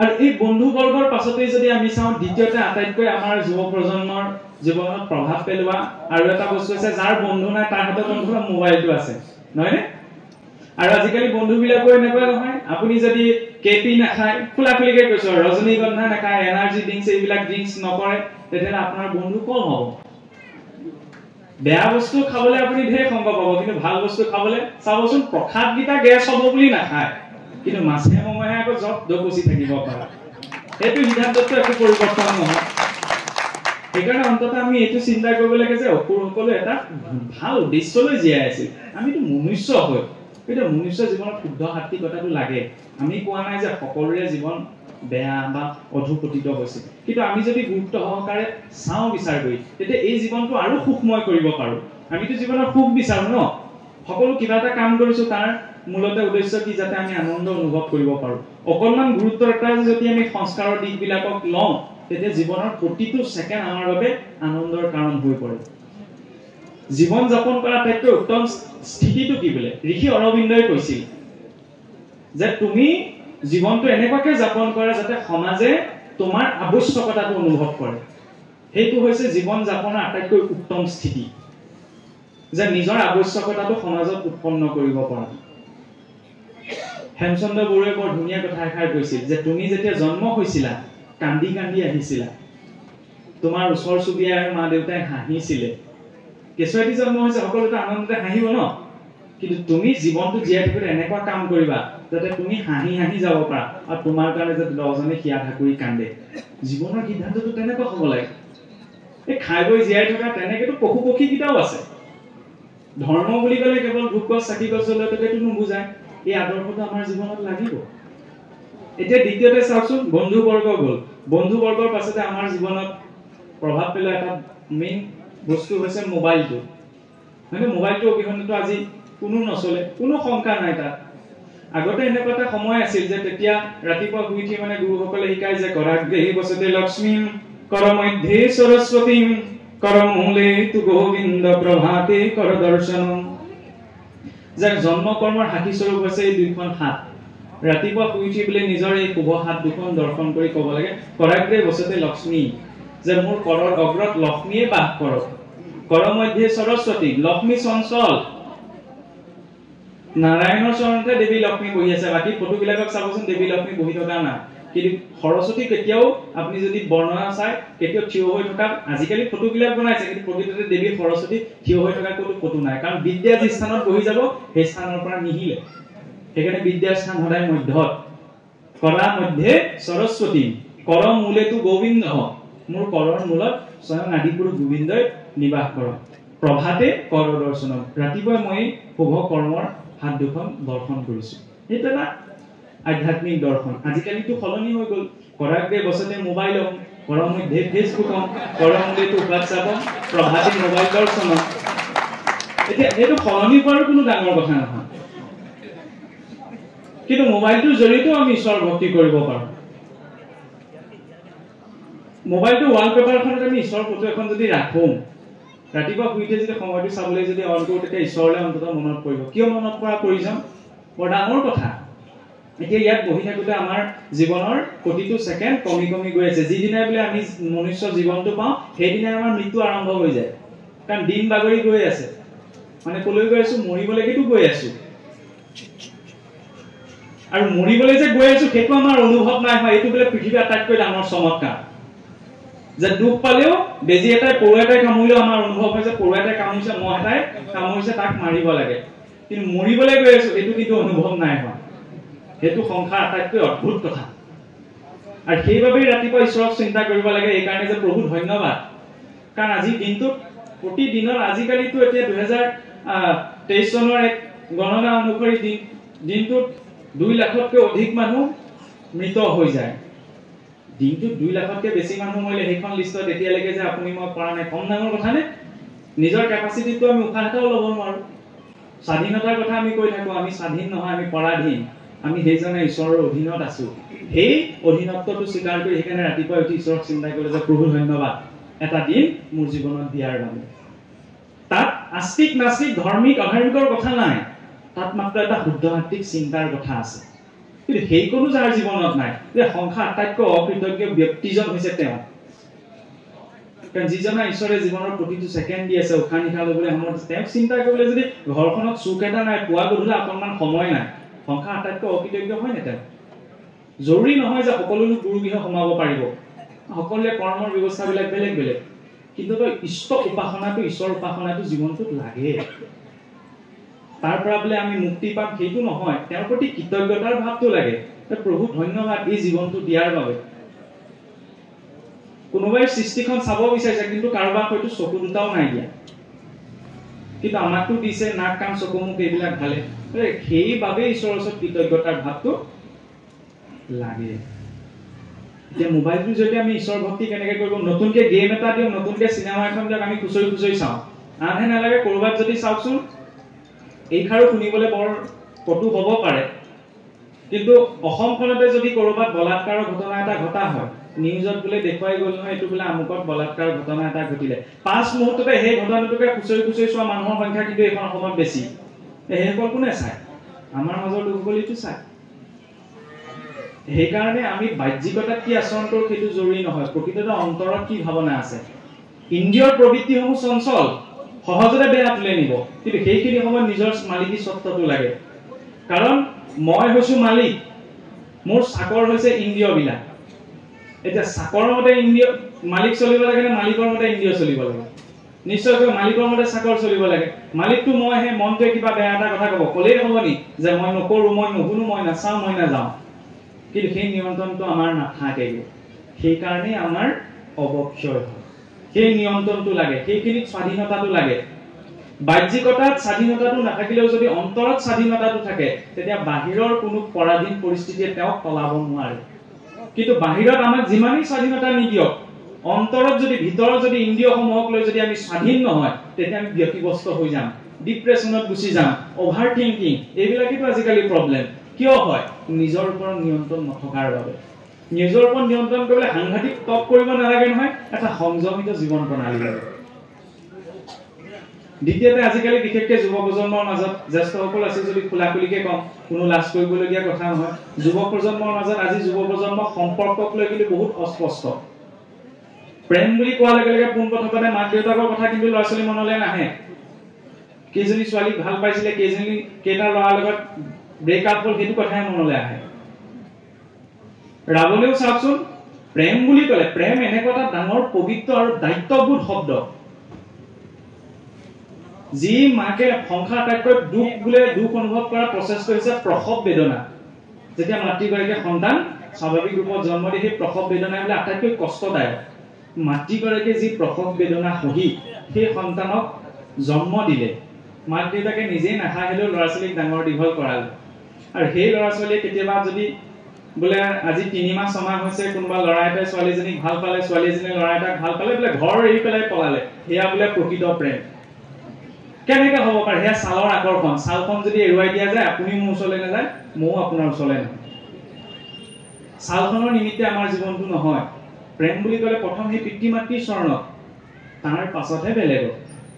কিন্তু সেই পিতৃ মাতৃৰ ত্যাগক প্ৰেম বুলি নুবুজি যদি আমি কেৱল দেহৰ আকৰ্ষণটোক বুজি সেইটোকে প্ৰেম বুলি ভাবো, আচলতে এইখিনি কথা আমাৰ মুখত নোহোৱাই হ'লেও এতিয়া প্ৰাসংগিক আৰু সুবিধাখন পাইছো কাৰণে একদম খোলাখুলিকে প্ৰকাশ কৰা হৈছে, স্পষ্ট হোৱাটো প্ৰয়োজন। প্ৰেম বুলি ক'লে সেইটো দায়িত্ব বুজা যায়। চাওকচোন, ভগৱন্ত ৰামচন্দ্ৰ, ভগৱান ৰামচন্দ্ৰৰ পৰা যেতিয়া সীতাদেৱীক ৰাৱণে হৰণ কৰি নিলে, তেতিয়া বনবাসীহে আছিলে। অযোধ্যালৈ ঘূৰি আহি যদি দ্বিতীয় বিবাহো কৰিলেহেঁতেন, কোনেও সুধিবলগীয়া নাথাকিলেহেঁতেন। ৰজা হয়, হৰণ কৰি নিলে, সেইকাৰণে দ্বিতীয় বিবাহ কৰিলে, সেইটো কোনো দুখনীয় নহ'লহেঁতেন। ভাবি চাওকচোন, তাত ভগৱান ৰামচন্দ্ৰই ভগৱান হৈ সীতাক উদ্ধাৰ কৰিবলৈ যোৱা নাই, এজন সাধাৰণ মানুহৰ ৰূপত গৈছে, হয়নে? 14,000 কিলোমিটাৰ খোজকাঢ়ি গৈ সীতাক উদ্ধাৰ কৰি আনিলে, সেইটোহে প্ৰেম। যেতিয়া বোলে আকবৰে ৰাজপুতসকলক আক্ৰমণ কৰিছিল, এই আক্ৰমণ কৰোঁতে বোলে এদিন কি হ'ল, ৰাতি শিবিৰ পাতি থাকোঁতে যেতিয়া আকবৰ এনেকৈ তেওঁ নৱাবসকলৰ সৈতে বোলে বহি আছে, তেনেকুৱাতে এগৰাকী একদম বিবাহৰ সাজত সাজি কাচি এগৰাকী মহিলা সেই যুদ্ধ শিবিৰৰ কাষলৈ কাষ চাপি আহিল। তেতিয়া আকবৰে আগবাঢ়ি হৈ দিলে যে তুমি একদম নৱবধূৰ দৰে সাজি কাচি যে এই যুদ্ধ ক্ষেত্ৰলৈ আহিছা। তেতিয়া সেই নাৰীগৰাকীয়ে ক'লে বোলে, নহয় হুজুৰ, বোলে মোৰ বিয়া ঠিক হৈছিল, মোৰ স্বামী ৰাজপুতসকলৰ কন্যা কৰ্মৰত আছিল আৰু মই খবৰ পাইছো যে তেখেতৰ মৃত্যু হৈছে, গতিকে তেখেতৰ শটো মই বিচাৰি আহিছো যাতে মই সৎকাৰ কৰিবগে পাৰো। তেতিয়া আকবৰে সুধিলে যে তোমাৰ বিয়া হ'ল জানো? বোলে মোৰ বিবাহ হোৱা নাই, বিবাহ ঠিকহে হৈ আছিল। সম্পৰ্কৰ দায়িত্ব সেইটোক বুজা যায় যে এবাৰ যেতিয়া তাক বাগদান দি দিয়া হ'ল, তাক সম্পূৰ্ণ জীৱন নিৰ্বাহ কৰাটো, সেইটো হৈছে ভাৰতীয় সংস্কৃতি। কিন্তু আজিকালি আমাৰ নিচিনা ল'ৰা ছোৱালী প্ৰেমৰ নামত যে কাপোৰ সলোৱা নিচিনাকে গাৰ্লফ্ৰেণ্ড বয়ফ্ৰেণ্ড আজিকালি যে কনচেপ্ট আহিছে, এইবিলাক লিভিং ৰিলেশ্যনশ্বিপ, একদম স্পষ্টকে ক'বলৈ এইবিলাক কুকুৰৰ কাৰবাৰ। কুকুৰেহে গলিয়ে গলিয়ে টেষ্ট লৈ ফুৰে। এনেকুৱা ইমান অধাচাৰী এটা জীৱন যাপন আমি কৰিব নালাগে যে আজি ভাল লাগিলে কাৰণে কাৰোবাৰ লগত, কাইলৈ বেয়া লাগিলে কাৰণে তেওঁক এৰি পেলাই বেলেগৰ লগত। এইটো মনুষ্যৰ দৰ্শন নহয়। অসুৰেও এইবিলাক কৰা নাছিল। সেইকাৰণে সম্পৰ্কৰ প্ৰতি অকণমান দায়িত্বশীল হোৱাটো প্ৰয়োজনীয়। সাহস এইটো নহয় যে ঠাণ্ডা দিনত বোলে একদম বাইক চলাই বোলে হিমালয়লৈ গ'লো, এইফালে নগা পাহাৰ গ'লো, অৰুণাচল গ'লো। মনোৰঞ্জন লাগিব, মনোৰঞ্জনৰ আমি বিৰোধিতা কৰা নাই। নিচাও লাগিব মনুষ্য জীৱনত, নহয়নে? কিবা এটা নিচা লাগে, কিন্তু সেইবিলাক নিচা নালাগে যি নিচাই আমাক জীৱনটো অধোগতি কৰে। সেইবিলাক নিচা লাগে যিবিলাক নিচাই আমাক ঊৰ্ধ্বগামী কৰে।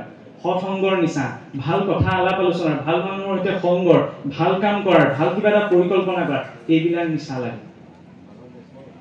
গান এটা শুনি চিঞবাখ কৰিবলৈ একদম মদ খাই মাতাল পৰিৱেশ সৃষ্টি হৈছে সেইবিলাক নিচা নালাগে ভগৱন্তৰ গুণনাম কীৰ্তন কৰি আনন্দ অনুভৱ কৰিব পৰা যায় নহলেনো চাওকচোন মোবাইলৰ ৰাছলি আমি বিশেষকৈ গম পাওঁ যে মোবাইল বা ল্যাপটপৰ আটাইতকৈ দামী কোম্পানীটো যে এপল কোম্পানীটো নহয়নে আধা আপেল এটা যে থাকে আইফোন বিলাক আজিকালি ল'ৰা-ছোৱালীক অকণমান বোলে মেট্ৰিকটো হাই ছেকেণ্ডাৰী ভালকৈ পাছ কৰিলে আইফোন এটা লাগিব সেই আইফোনৰ মালিক হৈছে কোন ষ্টিভ জবছ এতিয়া মহিলাৰ কাৰণে তাৰ এতিয়া হেড হ'ল সেই ষ্টিভ জবছৰ পত্নী লৰেনা পাৱেল যে গোটেই বিশ্বৰ আটাইতকৈ প্ৰসিদ্ধ ল্যাপটপ মোবাইল কোম্পানীৰ মালিক কিন্তু সেই মালিক কলৈ আহিছে এতিয়া যে আমাৰ প্ৰয়াগত কুম্ভ হৈ আছে মহাকুম্ভ মেলা তাত আধ্যাত্মিকতা বিচাৰি মনৰ শান্তি বিচাৰি স্নান কৰিবলৈ আহিছে আৰু আমাৰ ল'ৰা-ছোৱালী ভাবি আছে কি যে কিবা এটা মানে অৰ্জন কৰা মানে কি আইফোন এটা কিনিলো এইটোৱে মানে বহুত পোৱা অৰ্জন কৰিব লাগে সম্পদ যদি সম্পদ অৰ্জনেই কৰিছো তেতিয়া ঘৰখন বনাব লাগে নহয়নে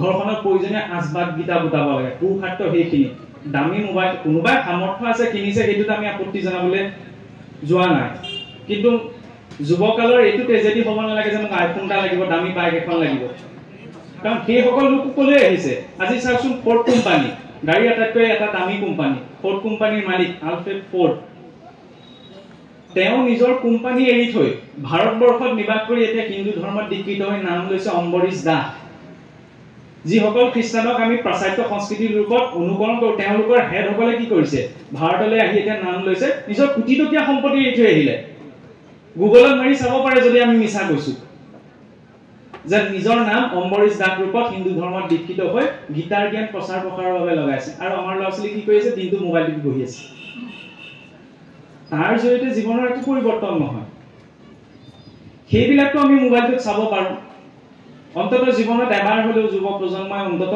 জানিবলৈ হলেও গীতা আৰু ভাগৱত এই দুভাগ শাস্ত্ৰ অন্তত নপঢ়িলেও শুনিব লাগে আজিকালি এনেকুৱা মোবাইলত এপো আছে কুকু এপৰ নিচিনা য'ত অডিঅ' কৰি শুনিবলৈ পায় গীতা ভাগৱত কিমান সুন্দৰ ৰূপত মহাপুৰুষসকলে ব্যাখ্যা আগবঢ়ায় তাত সেইসকল আমি শুনিব পাৰোঁ তাৰ যেতিয়া জীৱনৰ কৰ্ষণ হয় সাহস সেইখিনিতে প্ৰকাশ পায় চাওকচোন এইখন ভাৰতৰে যেতিয়া ঔৰংজেবে মানে এটা অংশত গোটেই মুছলিম ধৰ্ম গ্ৰহণৰ বাবে এটা আধ্যাত্মিক জাৰি কৰি দিছিল তেতিয়া শিখ ধৰ্মৰ দশমজনা গুৰু গোবিন্দ সিং তেওঁৰ দুজন পুত্ৰ আছিল 7 বছৰীয়া জোৰাৱৰ সিং আৰু 9 বছৰীয়া ফাতেহ সিং তেতিয়া তেওঁলোকক ভৰাই আনি নবাব আছিলে ৱজিৰ খান নামৰ নবাবে ধৰি আনি পেলাই তেওঁলোকক ক'লে যে তোমালোকে ঔৰংজেবৰ ওচৰত আঁঠু কাঢ়া আৰু নিজৰ ধৰ্ম ত্যাগ কৰি আমাৰ ধৰ্ম গ্ৰহণ কৰা তেতিয়া তোমালোকৰ জীৱন এৰি দিয়া হ'ব ভাবি চাওক যে 7 আৰু 9 বছৰীয়া সেই দুটা শিশুৰ তেতিয়া মনত কিমান সাহস আছিল যে ক'লে যে আমাৰ ডিঙি কটা যাওক কিন্তু আমি স্বধৰ্ম ত্যাগ নকৰোঁ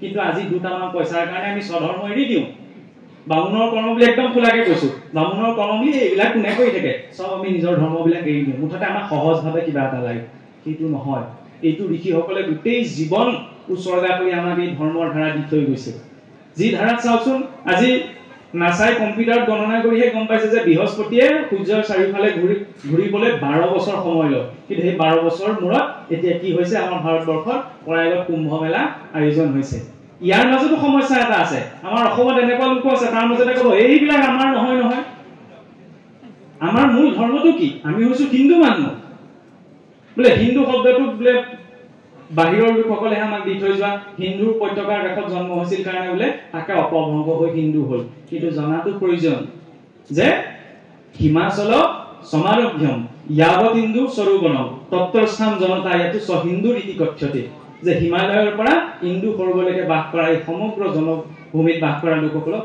হিন্দু বুলি কোৱা হয় বেদত বোলে হিন্দুৰ কথা নাই কোনে কৈছে মধুবাতা ৰীতাইতে সিন্ধৱহ মধুবাতা ৰীতাইতে সিন্ধৱহ যে ভগৱন্তৰ পদম অপনন্দ পান কৰিবলৈ যিসকলক উদ্যত তেওঁলোকক হিন্দু কোৱা হয় গু বিপ্ৰ প্ৰতিমাছে হিন্দু ৰীতি কথ্যতে যিসকল গুথন কাৰণ আমাৰ 5 গৰাকী মাতৃ আছে নিজৰ জন্মদাত্ৰী মাতৃ বসুমতী গু মাতৃ এটা সময় আছিল যে আমাৰ সমস্ত দৈনন্দিন জীৱনৰ সকলো কৰ্ম পশুপালনৰ ওপৰত নিৰ্ভৰ কৰিছিল অৰ্থাৎ গো পালন আজিকালিহে অলপমান ব্যৱস্থাবিলাক কমিছে আমিতো অসমীয়াই কমেই ন যাৰ নাই গৰু সি সবাটোতকৈ সৰু কিয় সেই গো কাৰণ তাৰ জৰিয়তে আমি জীৱনটো পালন পোষণ কৰিবলৈ সম্পদ পাওঁ সেইবাবে তেওঁক আমি মাতৃস্বৰূপ যিয়ে পালন কৰে সেই মাতৃ সেই মাতৃগত আমি জ্ঞান কৰোঁ গতিকে তাৰ প্ৰতি যাৰ সন্মান থাকে বিপ্ৰৰ প্ৰতি যাৰ সন্মান থাকে সেইজন হৈছে হিন্দু। বিপ্ৰ বুলি কওঁতে তাত এটা কিছুসকলৰ আগত মনত একো ধাৰণা আছে যে নিৰ্দিষ্ট এটা জাতিগত কথা আহিছে। জাতিগত কথা নাই। চাওকচোন, বিৰাট পুৰুষৰ ব্ৰাহ্মণস্য মুখমাসিত বাহু ৰাজন্যকৃত উৰুতদস্য য়দবস্য পদ্যাকুম শূদ্ৰ জায়ত, যে বিৰাট পুৰুষৰ মুখৰ পৰা ব্ৰাহ্মণৰ সৃষ্টি, বাহুৰ পৰা ক্ষত্ৰিয়, উৰুৰ পৰা বৈশ্য, স্বৰ্ণৰ পৰা শূদ্ৰ। এই যে জাতিভেদৰ যিটো আৱৰ্জনা, সেইটো আমাক পাশ্চাত্যই সোমোৱাই দিলে। একে ঈশ্বৰৰ পৰা যদি 4জন পুত্ৰ সৃষ্টি হৈছে, তেওঁলোকৰ মাজত উচ্চ নিচৰ ভাৱনা ক'ৰ পৰা আহে? ঋষিমুনিসকলেতো কাহানি উচ্চ নিচৰ কামত দেখুৱাই থৈ যোৱা নাই। আৰু চাওকচোন, কিছুসকলে কয় বোলে ক্ষুদ্ৰ হ'বলৈ হ'লে নিচ হ'বলৈ আহে। আমি ভকতেও ভগৱন্তৰ ক'ত ধৰোঁ? মূৰটো বিচাৰোঁ নে হাতখন বিচাৰোঁ নে ভৰিটো বিচাৰোঁ? তেওঁ চৰণ। গতিকে সেই চৰণৰ পৰা যাৰ উৎপত্তি হৈছে, তাত উচ্চ নিচৰ ভাৱনা ক'ৰ পৰা আহিব? সকলো সমান, নিজৰ নিজৰ দায়িত্ব কৰ্ম পালন কৰি আমাৰ ধৰ্ম সংস্কৃতিটো হয়। সেইখিনিৰ প্ৰতি যদি সজাগ হয়, তেতিয়া আমাৰ ল'ৰা ছোৱালীয়ে নিজৰ ধৰ্ম সংস্কৃতিও এৰি অন্য ধৰ্ম সংস্কৃতি ল'বলৈ নাযায়। চাওকচোন, অন্য দেশত আমি ইতিহাসত যদি চাওঁ, ৰুছৰ ক্ৰান্তি, আপোনাৰ আমেৰিকাৰ ক্ৰান্তি, ইংলেণ্ডৰ ক্ৰান্তি, কিন্তু ভাৰতত কি পালন কৰে? ভাৰতীয় ক্ৰান্তি নাই। ভাৰতত কি পালন কৰে? সংক্ৰান্তি, মাঘ বিহুৰ দিনা, যেতিয়া সূৰ্যৰ উত্তৰায়ণ গতি আৰম্ভ হয়। কাৰণ আমি জানো, আমি সেইটো সংস্কৃতিৰ লোক যিটো সংস্কৃতিয়ে প্ৰকৃতিৰ বিশ্ব ব্ৰহ্মাণ্ডৰ গ্ৰহ নক্ষত্ৰৰ গতিৰ লগত নিজৰ জীৱনটো মিলাই জীৱন যাপন কৰে। সেইটো হৈছে বৈদিক সংস্কৃতি। উত্তৰায়ণ কালতহে বোলে জীৱই শৰীৰ এৰিলে ঊৰ্ধ্বদৈহিক গতি কৰিব পাৰে। ইমান সূক্ষ্ম সিদ্ধান্ত। আজি পাশ্চাত্যই কৈছে যে কোনোবা এটা ধৰ্ম আজিৰ পৰা 2000 বছৰ আগত আহিছে, কোনোবা এটা 2500 বছৰ আহিছে, কিন্তু আজি সনাতন ধৰ্ম ইতিহাস কোনো সংখ্যাত ক'ব নোৱাৰে। কাৰণ গাঁৱৰ সাধাৰণ পুৰোহিত এজনে যেতিয়া সংকল্প লৈ কিবা এটা কৰ্ম কৰে, সংকল্পটোত আমি যদি গুৰুত্ব দি যাওঁ, কি বুলি কয় চাবচোন, যে চেত বাৰহাকল্পে বৈবস্বত মন্বন্তৰে অষ্টবিংশতিতম কলিযুগে কলি প্ৰথম চৰণে অমুকম আছে অমুক পক্ষে। যিটো সময়ৰ ডিটেইলছ নাচাৰ ছুপাৰ কম্পিউটাৰটো নাই, সেইটো আমাৰ গাঁৱৰ সাধাৰণ পুৰোহিত এজনৰ মুখত। কেনেকে? 108টা কল্পৰ ভিতৰত এইটো কি কল্প? চেত বাৰহ কল্প। 14জন মন্বন্তৰ পাছত এতিয়া 7ম মনু বৈবস্বতৰ শাসনকাল চলি আছে। বৈবস্বত মন্বন্তৰে অষ্টবিংশতিতম কলিযুগে 71টা মহাযুগৰ ভিতৰত মাত্ৰ 28 সংখ্যক কলিযুগতহে ভগৱন্তৰ নাম ৰূপত প্ৰকাশ কৰে। বাকীবিলাক কলিযুগত নহয়, তাকো মাত্ৰ 10,000 বছৰৰ বাবে। অষ্টবিংশতিতম কলিযুগে 28 সংখ্যক কলিযুগ, কলি প্ৰথম চৰণে। এতিয়া কলিযুগৰ প্ৰথম চৰণত অমুকম আছে অমুক মাহত অমুক পক্ষে। ইমানখিনি চৰ্চা কৰিব নোৱাৰিলেও অন্ততঃ সেইখিনি সংস্কৃতিৰ প্ৰতি আমি সন্মানৰ ভাৱটো সদায় বৰ্তাই ৰাখি নিজৰ ধৰ্মত প্ৰতিষ্ঠিত হৈ থাকিব পাৰোঁ। আৰু এইখিনি যেতিয়া আমি জানো ন, তেতিয়া বাহিৰৰ কিবা এটাই আমাক প্ৰভাৱ পেলাব নোৱাৰে। যেতিয়া নিজৰ সমাজ সংস্কৃতিৰ প্ৰতি অকণমান সচেতন হোৱা যায়, তেতিয়া ধোঁৱা নোলোৱা মেচিনটোৱে দি মই ধোঁৱা নুলিয়াওঁগে। বুজি পাইছে চাগে? ঈশ্বৰে এইখিনি খাবলৈ হজম কৰিবলৈ এচিড বীজত ভৰাই দিছে, তাৰ ওপৰত আকৌ তেওঁ বেলেগকৈ এচিড ঢালিবগে নোৱাৰে। কাৰণ ঈশ্বৰৰ আটাইতকৈ ভাল উপহাৰটো হৈছে আপোনাৰ মোৰ শৰীৰটো। এই শৰীৰটো ভালে ৰখাটো প্ৰয়োজন। গতিকে শৰীৰটো অৱক্ষয় হোৱা দ্ৰব্যখিনি ইয়াত দি পেলাই সংগখিনিলৈ গৈ পেলাই আমি ঈশ্বৰৰ প্ৰতি কৰা আটাইতকৈ ডাঙৰ অপমান।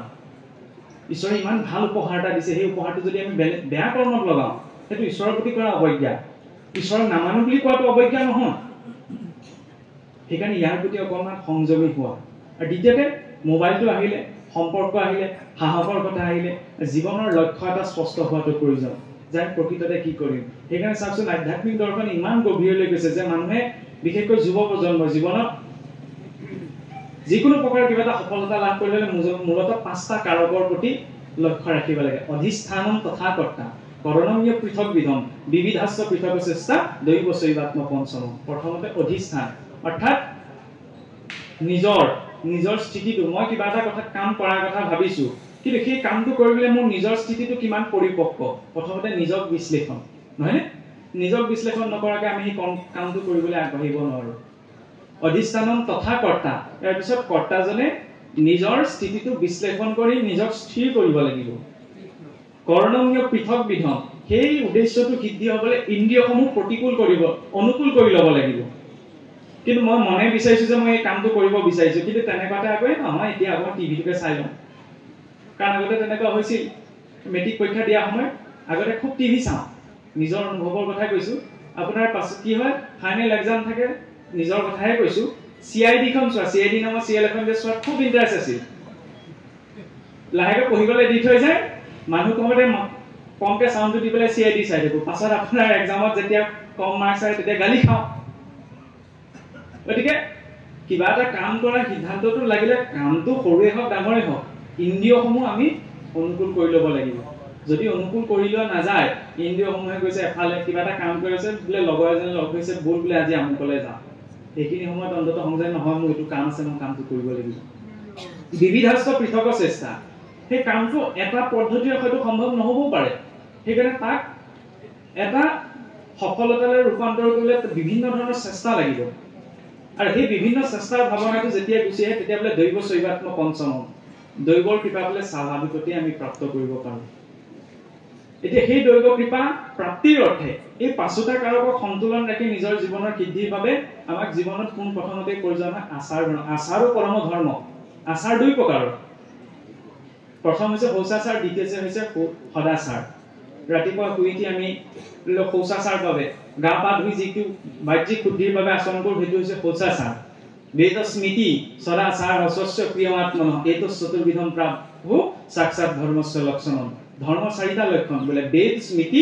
সদাচাৰ আৰু আত্মকল্যাণ এই চাৰিটা সাক্ষাৎ ধৰ্মৰ লক্ষণৰ লগত তুলনা কৰা হৈছে সদাচাৰ বিহীন পশু বিসমানা যাৰ জীৱনত সদাচাৰ নাই তেওঁ বোলে পশু তুল্য সদাচাৰ কোনখিনি শাস্ত্ৰ বিহিত কৰ্মখিনি হৈছে সদাচাৰ জ্যেষ্ঠজনৰ প্ৰতি শ্ৰদ্ধাৰ ভাৱ ৰখা ইষ্ট উপাসনা কৰা কাকো কষ্ট নিদিয়াকৈ নিজৰ কামখিনি শুদ্ধতাৰে কৰা নিজৰ বাক্য ভোজন কৰ্মৰ বাবে যাতে কোনো প্ৰাণী হিংসা আচৰণ নহয় তাৰ প্ৰতি সতৰ্কতা থকাটো হৈছে সদাচাৰ সেই সদাচাৰৰ পাছতে প্ৰয়োজন আমাৰ জীৱনত বাক্য আৰু অন্নৰ শুদ্ধতা বাক্য বুলি কওঁতে চাবচোন যেতিয়ালৈকে বাক্য সংযমিত নহয় তেতিয়ালৈকে সদাচাৰীও কিন্তু জীৱক তৰাব নোৱাৰে আগতে অসুৰবিলাকেও আপোনাৰ দেৱতাবিলাকক শুনিলে ভাওনাবিলাকক শুনে নে দেৱতা বুলি কোৱাৰ লগে লগে অসুৰে একদম গালি পাৰে বোলে অধম বুলি কয় অধাচাৰী বুলি কয় পাখণ্ড বুলি কয় দুৰাচাৰ বুলি কয় হয় এইবিলাক কটু শব্দ যদি অকণমান শুনিবলৈ ভাল লাগে নে ইয়াত ইমান মানে কঠোৰতা নাই কিন্তু আজিকালি যিবিলাক শব্দ প্ৰচলন আছে তাত কঠোৰতাকে অশ্লীল বুলি আমি ক'ব লাগিব নহয়নে সেইবিলাক আমি মুখেৰে উচ্চাৰণ কৰিব নোৱাৰোঁ আগৰ অসুৰবিলাকেও ইমান অসভ্য বাক্য উচ্চাৰণ কৰা নাছিল এতিয়া কুকুৰক দিয়া থালখনক যদি মই মানুহ এটাক খাবলৈ দিব নোৱাৰোঁ তেতিয়া যিখন মুখে দিনটোত 10টা অশ্লীল বাক্য উচ্চাৰণ কৰিছোঁ সেইখন মুখে আৰু ৰাম নাম লৈ থাকোঁ কিবা ভাল ফল পাম জানো সেইকাৰণে বাক্য সংযমৰ প্ৰতি অকণমান গুৰুত্ব এটা লাগিব কাৰণ আমি যি বাক্য উচ্চাৰণ কৰোঁ তাৰ সৈতে জড়িত শব্দ তৰংগই মানৱ পটত প্ৰভাৱ পেলায় যদি অসংযমিত শব্দ কিছুমান নিত্য উচ্চাৰণ হৈ আছে তেতিয়াহ'লে তাৰ প্ৰভাৱটো আমাৰ নিজৰ মনুষ্য জীৱনত পৰিব আমি ভাবিছোঁ আমুককে গালি পাৰিছোঁ আৰু সেইকাৰণে চাবচোন আমাৰ মূল সকলো ভাষাৰ জননী বুলি কাক কোৱা সংস্কৃত এনেকুৱা এটা ভাষা য'ত কোনো ধৰণৰ গালি নাই ৰাছিয়ান ফ্ৰান্স এইবিলাকতো গালি আছে হয়নে কিন্তু সংস্কৃতত নাই সংস্কৃত আমি এতিয়া কাৰোবাক যদি গাধ বুলি কয় গাধ বুলি কোৱালে শুনিবলৈ বেয়া লাগে সংস্কৃতত কয় সেই বৈশাখ নন্দন কোনোবাই যদি কাৰোবাক বৈশাখ নন্দন বুলি কয় গালি বুলি ভাবিবনে বাৰু বুজি পোৱা যেনে নাভাবে বাৰু গতিকে মূল কথাটো হ'ল কি আমাৰ বাক্যৰ সংস্কাৰ হোৱাটো প্ৰয়োজন যাতে আমি কিবা এটা উচ্চাৰণ কৰিছোঁ কাৰোবাক কল্যাণৰ অৰ্থে হয়নে যে কাৰোবাক হৃদয়ত কষ্ট দিয়া বা কাৰোবাক অসভ্য আচৰণ কৰা বাক্যটো আমাৰ জীৱনৰ জিভাখনৰ পৰা আমি মাইনাছ কৰিব লাগিব দ্বিতীয়তে অন্নৰ শুদ্ধতা শুদ্ধ সাত্বিক দ্ৰব্য একগু পঞ্চম ব্যাঘ্ৰ সপ্ত সিংহ পঁচিতিকা অহিংসা পৰমোধৰ হিংসা ধৰ্ম পৰায়ণা সিংহটো শৰীৰটো গঠন হৈছে মাংস ভোজনৰ বাবে জীৱস্ব জীৱনম হয় জীৱৰ ওপৰত নিৰ্ভৰশীল তাৰ অৰ্থ এইটো নহয় যে মই ভোক লাগিলে বুলি আপোনাক কাটি বেছি খাই পেলাব পাৰিম সেইটোতো নহয় সিংহটোৰ পৰা শিকিবলগীয়া আছে সিহঁতৰ শৰীৰটো মাংস ভোজনৰ বাবে দাঁতবিলাক জোঙা পানী চেলেকি খায় পাকস্থলীৰ গঠন মাংস হজমৰ বাবে সিংহটোক আৰু বাটাৰ লগাই যদি ঘাঁহ কেইডাল দিলে সিংহটোৱে নাখায় আৰু গৰুজনী আৰু আপুনি মাছ মছলা দি মাছ মঙহ দিয়ক গৰুজনী খাবনে নাখায় আৰু মানুহক দিয়ক ই সকলো খাব তাৰ যেতিয়া সংস্কাৰ হ'বনে বৰ বেছিকৈ বুজিবলৈ চালে গৈ ডিঙিৰ ওপৰত যিটো আছে এইটো আমি খাবলৈ আৰম্ভ কৰোঁ সেইকাৰণে সকলো কথা ইমান কমপ্লেক্সকৈ ল'ব নালাগে যে জীৱ এটা হত্যা কৰিলে পাছত বোলে জন্ম যায় ৰিফাইন তেলত ফালিব এইখিনি বেকেটত ৰাখি চুচো অন্তত এইটো চিন্তা যে মোৰ ভোজনৰ বাবে যাতে অন্য জীৱ এটাই কষ্ট নাপায় সিহঁতৰতো জীয়াই থকাৰ অধিকাৰ আছে ফটোখন মৰা সময়ত গৰু পোৱালিটোক ধৰি পেলাই প্ৰকৃতি প্ৰেম তাৰপৰা দেখিব ঘৰত গৈ পেলাই সেইজনে বোলে একদম হাড় চুবাই আছে এইবিলাক মই সেইকাৰণে আপোনাক ঠগি থৈ যাব পাৰিম আপুনি মোক ঠগিব পাৰিব কিন্তু ঈশ্বৰক ঠগাটো সম্ভৱ নহয় সেই সচেতনতাটো আজিৰ যুৱ প্ৰজন্মৰ সন্মুখত লাগে কাৰণ সকলো সময়তে আমাৰ লগত পিতৃ মাতৃ জ্যেষ্ঠ গুৰু কোনো নাথাকে কিন্তু ভগৱন্ত আছে আৰু ভগৱন্তৰ স্বৰূপটো যদি মনলৈ আহি থাকে তেতিয়া কিবা এটা খোৱাৰ আগ মুহূৰ্তত বেয়া বস্তু খাবলৈ মনটো যাব কিন্তু তেওঁ খাব নোৱাৰে যেতিয়া ভগৱন্তৰ প্ৰতিচ্ছবিটো মুখলৈ আহিব সেইকণ সচেতনতা জীৱনত লাগে আৰু এইবিলাক কথা এনেকুৱা নহয় যে কোনোবাই উপদেশ দিলে তাৰ পৰা আমি শিকিব পাৰিম জানিব পাৰিম যেতিয়ালৈকে আমি নিজৰ অন্তৰে নিবিচাৰো তেতিয়ালৈকে কিন্তু একো পৰিৱৰ্তন নহয় স্বভাৱ অনুপদেশে নচক্যতে কৰ্তুমন্যথা সুতপ্তম বিপানীয়ম পুনৰ্গচ্ছতি শীততাম যে উপদেশ শুনি উপদেশ লৈ কোনো লাভ নাই পানী খন্তেকৰ কাৰণে উতলে তাৰ পৰা চেঁচা হ'বই ঠিক তেনে আমি কিবা এটা পাবলৈ হ'লে অন্ততঃ নিজৰ অন্তৰে বিচাৰিব লাগিব আৰু দ্বিতীয়তে পিতৃ মাতৃৰ প্ৰতি শ্ৰদ্ধা সেইখিনিৰ বিষয়ে কোনো কোৱাৰ প্ৰয়োজন নাই বিহু দিনা যেতিয়া মাক দেউতাকক চাবচোন ককা আইতাকক নাতি নাতিনীহঁতে গছৰ পাত এখিলা পাণ হয়নে শুকান ফল এটা তামোল এখন দি সেৱা কৰে জীৱনৰ কাহানিও নোপোৱা সুখকণ সেইদিনা বিচাৰি পায় লাখ টকা দিলেও পিতৃ মাতৃ ককা আইতাকে নিজৰ সন্তান নাতি নাতিনীৰ পৰা যিটো সুখ পাব সুখ নাপায় সেই সুখকণ বিচাৰি পায় যেতিয়া বিহু দিনা নিজৰ জন্মদিনৰ দিনা তেওঁলোকক সেই শুকান তামোল পাণখন দি সেৱা কৰে সেইবিলাক হৈছে সংস্কাৰ আৰু সেই পিতৃ মাতৃৰ লগতে নিত্য ঈশ্বৰ উপাসনা আগতেতো ব্যৱস্থা আছিল নহয়নে সন্ধ্যা লাগিল মাত্ৰ প্ৰতিঘৰ গৃহতে ঈশ্বৰ উপাসনা হৈছিল উদ্বোধক ডাঙৰীয়া এটা কথা কৈ গৈছে হয় আজিকালি সকলো লোক ধৰি লওক ধৰ্মৰ ক্ষেত্ৰত যথেষ্ট আগবাঢ়ি গৈছে সকলোৰে গৃহে গৃহে হৰিগৃহ হৈছে সকলো লোক এই ক্ষেত্ৰত সতৰ্ক হৈছে জ্যেষ্ঠসকল হৈছে কিন্তু আমাৰ ল'ৰা ছোৱালীবিলাক হৈছে নাই সন্ধ্যা লগা আগতে মাক দেউতাকে কৈছিল যে বোপাই যদি বাহিৰত আছ বোলে খেলা বন্ধ কৰ বা মোবাইল কথা বা পঢ়া টেবুলৰ পৰা উঠি আহিলে মুখাকেইটা দি গোসাঁইঘৰত ধূপ এডাল লাগে আজিকালি কিছু ল'ৰা ছোৱালীক এইষাৰ কথা মাক দেউতাকে ক'ব নোৱাৰে সন্ধ্যা লাগিল মাত্ৰ বাহিৰত থকা চৰাই চিৰিকটিকেইটাও বাহলৈ উভতে কিন্তু মই আকৌ ধুনীয়াকৈ চুটাই কৰি তিনিআলি মূৰত আড্ডা পিটিবলৈ ওলাই যাওঁ যিটো কনচিয়াছ যিটোৰ ক্ষেত্ৰত কনচিয়াছ চৰাই চিৰিকটিবিলাকো সেইটো কনচিয়াছ আমাৰ মানুহৰ মাজত নাইকিয়া হৈ থাকিলে সম্ভৱ নহয় কোনোবা এজন দোকানত আছে কোনোবা এজন কিবা ব্যৱসায়িক ক্ষেত্ৰত আছে থাকক অন্ততঃ সেই সন্ধ্যা সম্যক শ্ৰদ্ধায়তি সন্ধ্যা সেই সম্যক ধাৰণা সময়কণত ঈশ্বৰক চিন্তা কৰাৰ ভাৱনাটো লাগে ঈশ্বৰ উপাসনাকণ লাগে সেইকণে জীৱনত বহুত পৰিৱৰ্তন কৰাব পাৰে আৰু সেইবাবে উপনিষদত যদি চাওঁ আৰু বৰ বেছি দীঘলীয়া নকৰোঁ যে তৈত্তিয় উপনিষদত সেই যুৱ প্ৰজন্মৰ প্ৰতি ইমান সুন্দৰ উপদেশ দিয়া হৈছে চাওকচোন ঋষিসকলে যে সত্যম বদহ সদায় সত্য ক'বা ধৰ্মম চৰহ সদায় ধৰ্ম আচৰণ কৰিবা স্বাধ্যায়ত ন প্ৰমাদহ কেতিয়াও অধ্যয়নত প্ৰমাণ নকৰিবা আমাৰ সমাজত এটা ভুল প্ৰশ্ন আছে আমি কেতিয়াবা কাৰোবাক যে সুধো যে পঢ়া শেষ হ'ল নি এইটো বৰ নিগেটিভ প্ৰশ্ন কাৰণ আমি পঢ়া শেষ হ'ল নি মানে আমি এইটো বুজো যে আনুষ্ঠানিকতা ৰক্ষা কৰি তেওঁ বোলে মেট্ৰিক পাছ কৰিলে হাই ছেকেণ্ডেৰী পাছ কৰিলে বিএ পাছ কৰিলে এমএ পাছ কৰিলে ডক্টৰেট ইত্যাদি তাৰপাছত বোলে পঢ়া এৰিলে পঢ়া শেষ হ'ল তাৰ ফলৰ পৰা মানৱ পদত এইটো সোমাই সেই আনুষ্ঠানিকতা থকালৈকেহে পঢ়া বুজায় তাৰপিছত মানে তুমি যিমানেই পঢ়া এইবোৰ পঢ়াৰ কোনো ভেলু নাই সেইটো নহয় মোৰ ওচৰত ঢেৰ ডিগ্ৰী থকাৰ পাছতো যদি মই মৰেল ভেলুজখিনি মোৰ ভিতৰত নাই জ্যেষ্ঠজনক বা ভকতজনক দেখিলে যদি মই কৃষ্ণ বুলি ক'ব পৰা নাই ৰাম কৃষ্ণ বুলি ক'বলৈ যদি লাজ কৰোঁ 10 জনৰ আগত বেয়া মাতটো মাতিবলৈ লাজ নকৰোঁ এই 10 জনৰ আগত আকৌ ৰাম কৃষ্ণ বুলি ক'বলৈ লাজ কৰোঁ নহয় বিশেষকৈ আমাৰ নিচিনা ল'ৰা ছোৱালী নহয় কি বুলি ভাবে কৃষ্ণ মানে কি ভকতে এইবোৰ কৈ থকা শব্দ আকলে কি বুলি ক'ব এতিয়াই বৰ ভকত ওলালে কোনোবাই যদি কৈছে বৰ কিতাপখন লভিব লাগে নাজানি হ'লেও স্বীকাৰ কৰিছে অন্ততঃ বৰ ভকত বুলি বোলে আমি দেখুৱাই ভক্তি নকৰোঁ দেখুৱাইও কৰিব লাগে দেখুৱাই যেতিয়া মই আজি চোলাটো পিন্ধি আহিছোঁ দেখুৱাই যেতিয়া মই কাপোৰখন লৈছোঁ দেখুৱাই যদি মই দামী ঘড়ীটো পিন্ধিছোঁ দামী জোতাযোৰ পিন্ধিছোঁ তেতিয়াহ'লে ভকতিও দেখুৱাইও লাগে যাতে ভক্তজন কাষ চাপি আহে আৰু অভক্তজন আঁতৰি যায় স্বাধ্যায়ত ন প্ৰমাদহ গোটেই জীৱনটো আমি অধ্যয়ন কৰি শেষ কৰিব নোৱাৰোঁ সেইকাৰণে আমাৰ শাস্ত্ৰসমূহ পৰাপক্ষত যিমান পাৰি সিমান আমি অধ্যয়ন কৰিব লাগে কুশলত ন প্ৰমাদিতব্যম কেতিয়াও কাৰোবাৰ কুশল কৰাত মংগল কৰাত কেতিয়াও প্ৰমাদ কৰিব নালাগে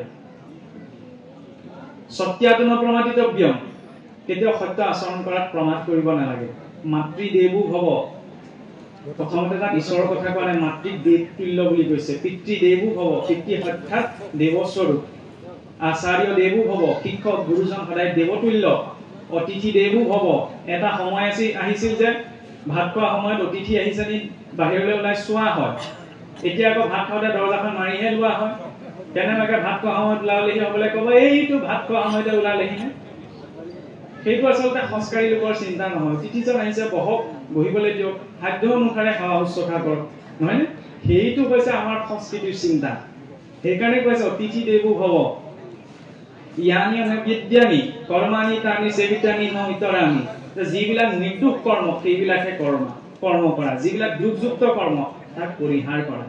শ্ৰদ্ধয়া দেয়ম, কাৰোবাক কিবা বস্তু দিছা, বিদ্যা দিছা, কিবা সম্পদ দিছা, শ্ৰদ্ধা সহকাৰে দিয়া। ভ্ৰিয়া দেয়ম, ভয়ত দিয়া। ক্ৰিয়া দেয়ম, হৃদয়ে দিয়া। সংবিদ্যা দেয়ম, সৎ জ্ঞানেৰে দিয়া। এই সহ আদেশ, এয়াই আদেশ। এই সহ উপদেশ, এয়াই উপদেশ। এই সহ বেদ উপনিষদ, বেদৰ উপনিষদৰ আমাৰ বাবে আদেশো এয়াই। বেদ উপনিষদ বোলে সাংঘাতিক বোলে হিমালয়লৈ একদম ব্ৰহ্মপ্ৰাপ্তিৰ অৰ্থে তপস্যা কৰি থকা, হয় সেইটো ধাৰা আছে, কিন্তু সাধাৰণ স্তৰত সমস্ত জীৱৰ বাবে, বিশেষকৈ আমাৰ যুৱ প্ৰজন্মৰ উপনিষদৰ এইকেইটা বাক্য যদি জীৱনৰ সাৰ কৰি ল'ব পাৰো, বেলেগ আৰু ধৰ্মৰ নামত আচৰণ কৰিবলগীয়া থাকিব পাৰে বুলি আমি নাভাবো। এতিয়া এইখিনি আচৰণ কৰিবলৈ যাওঁতে সেইকাৰণে আমি জীৱনত চাওকচোন কম বেছি পৰিমাণে আমি ভুল সকলোৱে হ'ব পাৰে, কোনো ডাঙৰ কথাটো নহয়। সেইকাৰণে কোৱা হৈছে যে ভুল মানুহে কৰাটো হৈছে মানুহৰ প্ৰকৃতি, তাক শুধৰাই লোৱাটো হৈছে সংস্কৃতি, তাক মানি লোৱাটো হৈছে সংস্কৃতি, আৰু তাক শুধৰাই লোৱাটো হৈছে প্ৰগতি। আৰু এই বাক্য যি মানে সেইটোৱে হৈছে শাস্ত্ৰীয় নীতি, আৰু এই শাস্ত্ৰীয় নীতিয়ে নিৰ্ণয় কৰে আপোনাৰ মোৰ জীৱনৰ গতি। এয়া হৈছে আমাৰ বেদ ধৰ্মৰ দৰ্শন। আৰু এই দৰ্শনে যদি আজিৰ যুৱ প্ৰজন্ম অকণমানো যদি আগবাঢ়ে, তেতিয়াহ'লে নিশ্চয়কৈ স্থানত আজি প্ৰয়োজন নাই যোৰহাটৰ পৰা মাধুৰ্য বৰাক নিমন্ত্ৰণ দি পেলাই এইবিলাক বিষয়ৰ ওপৰত এই বিষয়টো আলোচনা কিয় কৰিব লগাত পৰিলে, কাৰণ এই বিষয়টো কোনোবাখিনিত আমাৰ প্ৰয়োজন হৈছে। কিন্তু যদি আমি নিজৰ স্থিতিত নিষ্ঠা, নিজৰ দায়িত্ব কৰ্মত নিষ্ঠা আৰু শুদ্ধতা থাকে, ঈশ্বৰৰ প্ৰতি ভক্তি থাকে, অকণমান শাস্ত্ৰ চৰ্চা থাকে, তেতিয়াহ'লে এনেকুৱাবিলাক জাগৰণ সৃষ্টি কৰাৰ কোনো প্ৰয়োজনীয়তা নাথাকে। আৰু এইটো আনুষ্ঠানিকতাহে। আজি মোৰ বাক্যত কিমান শুদ্ধতা আছে মইহে জানো, আপুনি নাজানে। সেইকাৰণে আমি নিজৰ স্থিতিত স্বাধীন। সমাজ আমি পৰিৱৰ্তন কৰিব নোৱাৰো, কিন্তু আমি নিজক পৰিৱৰ্তন কৰিব পাৰো। আৰু আমাৰ নিজৰ পৰিৱৰ্তনে বোলে আমাৰ চাৰিওকাষটো পৰিৱৰ্তন হয়। কাৰণ ফুলপাহত গোন্ধ আহিলে মৌমাখিক মাতিব লাগে জানো, বোলে মোৰ ওচৰলৈ গোন্ধ আহিলে আহ, মৌমাখি নিজে আহিব। গতিকে আমি নিজৰ স্থান যদি আমি সুপৰিপক্ক কৰি দিওঁ, নিজৰ স্থিতিটো যদি শক্তিশালী কৰি দিওঁ, তেতিয়া স্বাভাৱিকতে চাৰিও পৰিৱেশটো আৰু অতি সুন্দৰ হৈ পৰিব। আৰু তাৰে এখন ক্ষেত্ৰ আজি সৃষ্টি কৰি দিছে অসম বৈদিক বৈষ্ণৱ মহাসভা। আমি নিমন্ত্ৰণ দিলে কাৰণে আহিলেও দুটামান কথা ক'লো, ইয়াৰ পিছত গুচি যাম। কিন্তু ইয়াতে অনুষ্ঠানটো গঢ়ি তুলিবলৈ পূৰ্বৰে পৰা যিসকল ব্যক্তিৰ ত্যাগ, কোনোবা হয়তো কাৰোবাৰ পৰা 10টা কথা শুনিব লগাও হৈছে।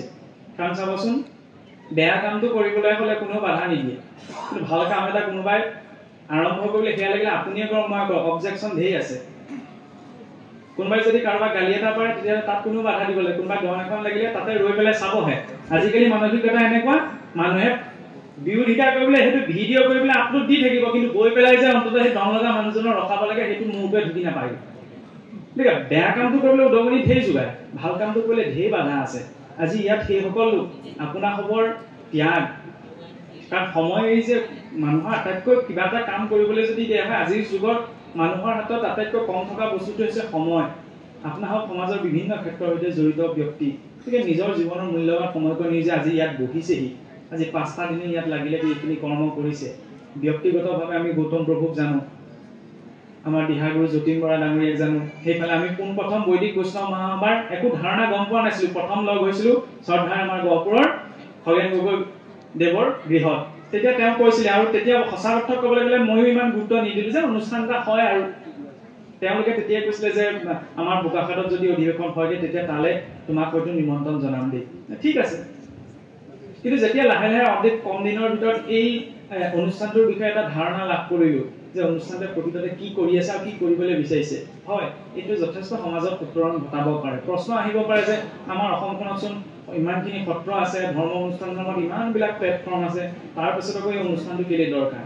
কিয় দৰকাৰ? কাৰণ চাওকচোন, ইমানবিলাক আমাৰ অনুষ্ঠান আছে যদিও আমি এক নহয়। আমি কোনেও ক'ব নোৱাৰো যে আমি এক, কিন্তু আমাৰ নিজৰ অৰিজিনেল ধৰ্মটো কি বেদ ধৰ্ম, সেই বেদ ধৰ্মৰ জৰিয়তে আমি এক হ'ব পাৰো। ইয়াত আপুনি অসমীয়া, আপুনি বিহাৰী, তেওঁ নেপালী, এইবিলাক বিচাৰ নহয়।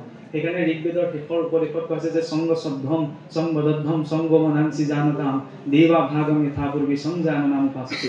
তোমালোক সংগবদ্ধ হোৱা, তোমালোকৰ হৃদয়বিলাক এক হওক, আৰু তোমালোক এখন সমাজলৈ আহা। এয়া হৈছে বেদৰ শেষ উপদেশ। ইয়াকে সাৰোগত কৰি বহুজনৰ ত্যাগত, যিখিনি আমি দুটামান কথাই সামৰিব নোৱাৰো, তেওঁলোকৰ ত্যাগত এই অনুষ্ঠানভাগ গঢ়ি তুলিছে। আৰু চাওকচোন, কিবা এটা কৰ্ম যিদৰে যজ্ঞ, সেই কৰ্ম চলি থাকিবলৈ তাত আহুতি দিয়াৰ প্ৰয়োজন এয়াও এক কৰ্মযজ্ঞ ইয়াতো আহুতি দিয়াৰ প্ৰয়োজন আছে আপোনাক কোনোবাই সময় দিছে কোনোবাই অৰ্থ দিছে কোনোবাই মানসিক ৰূপত দিছে কোনোবাই কিবা সাধন গোটাই দিছে সেই আহুতিখিনিৰ প্ৰয়োজন হ'ব আৰু সেই আহুতিৰ খিনি দিয়াৰ ফলশ্ৰুতিতে আজি এই অনুষ্ঠানটোৱে এনেদৰে এটা ৰূপ পাইছে গতিকে আমি মাত্ৰ তাত পৰিভ্ৰমী চৰাইৰে খন্তেকৰ বাবে এই ডালটোত পৰা এটা পৰিভ্ৰমী চৰাই নিচিনাহে গতিকে আমি পঢ়ি ইয়াত পঢ়ি পেলাই নিজৰ বুদ্ধিৰে যিকণ ঢুকি পোৱা গ'ল তাৰ আধাৰতে আমি দুআষাৰ কথা আপোনাৰ খবৰ আগত উপস্থাপন কৰিবলৈ চেষ্টা কৰা হ'ল গতিকে এইখিনি উপস্থাপন কৰিবলৈ যাতে আমি কিবা আমাৰ যদি কিবা দুখাদি ৰৈছে আপোনাৰ হওক সন্ত মহন্ত বিজ্ঞজন গতিকে তাৰ বাবে যাতে আপোনালোকে ক্ষমা কৰি দিয়ে আৰু এই সমস্ত অনুষ্ঠানটিৰ মহাপ্ৰভুৰ চৰণৰ সৰ্বপ্ৰকাৰ মংগল কামনা কৰি এই সুযোগটো আমাক প্ৰদান কৰাৰ বাবে উদযাপন সমিতিৰ সমূহ কৰ্মকৰ্তাক অন্তৰৰ পৰা ধন্যবাদ জ্ঞাপন কৰি আমি দুআষাৰ ইমানতে সামৰণি মাৰি প্ৰভু নাৰায়ণৰ চৰণত সেৱা জনোৱা হৈছে কায়েন বাচা মনসেন্দ্ৰিয়েৱা বুদ্ধ্যাত্মনায়া প্ৰকৃতে স্বভাৱাৎ কৰোমি অদ্যৎ সকলং পৰস্मै নাৰায়ণায়েতি সমৰ্পয়ামি নাৰায়ণায়েতি সমৰ্পয়ামি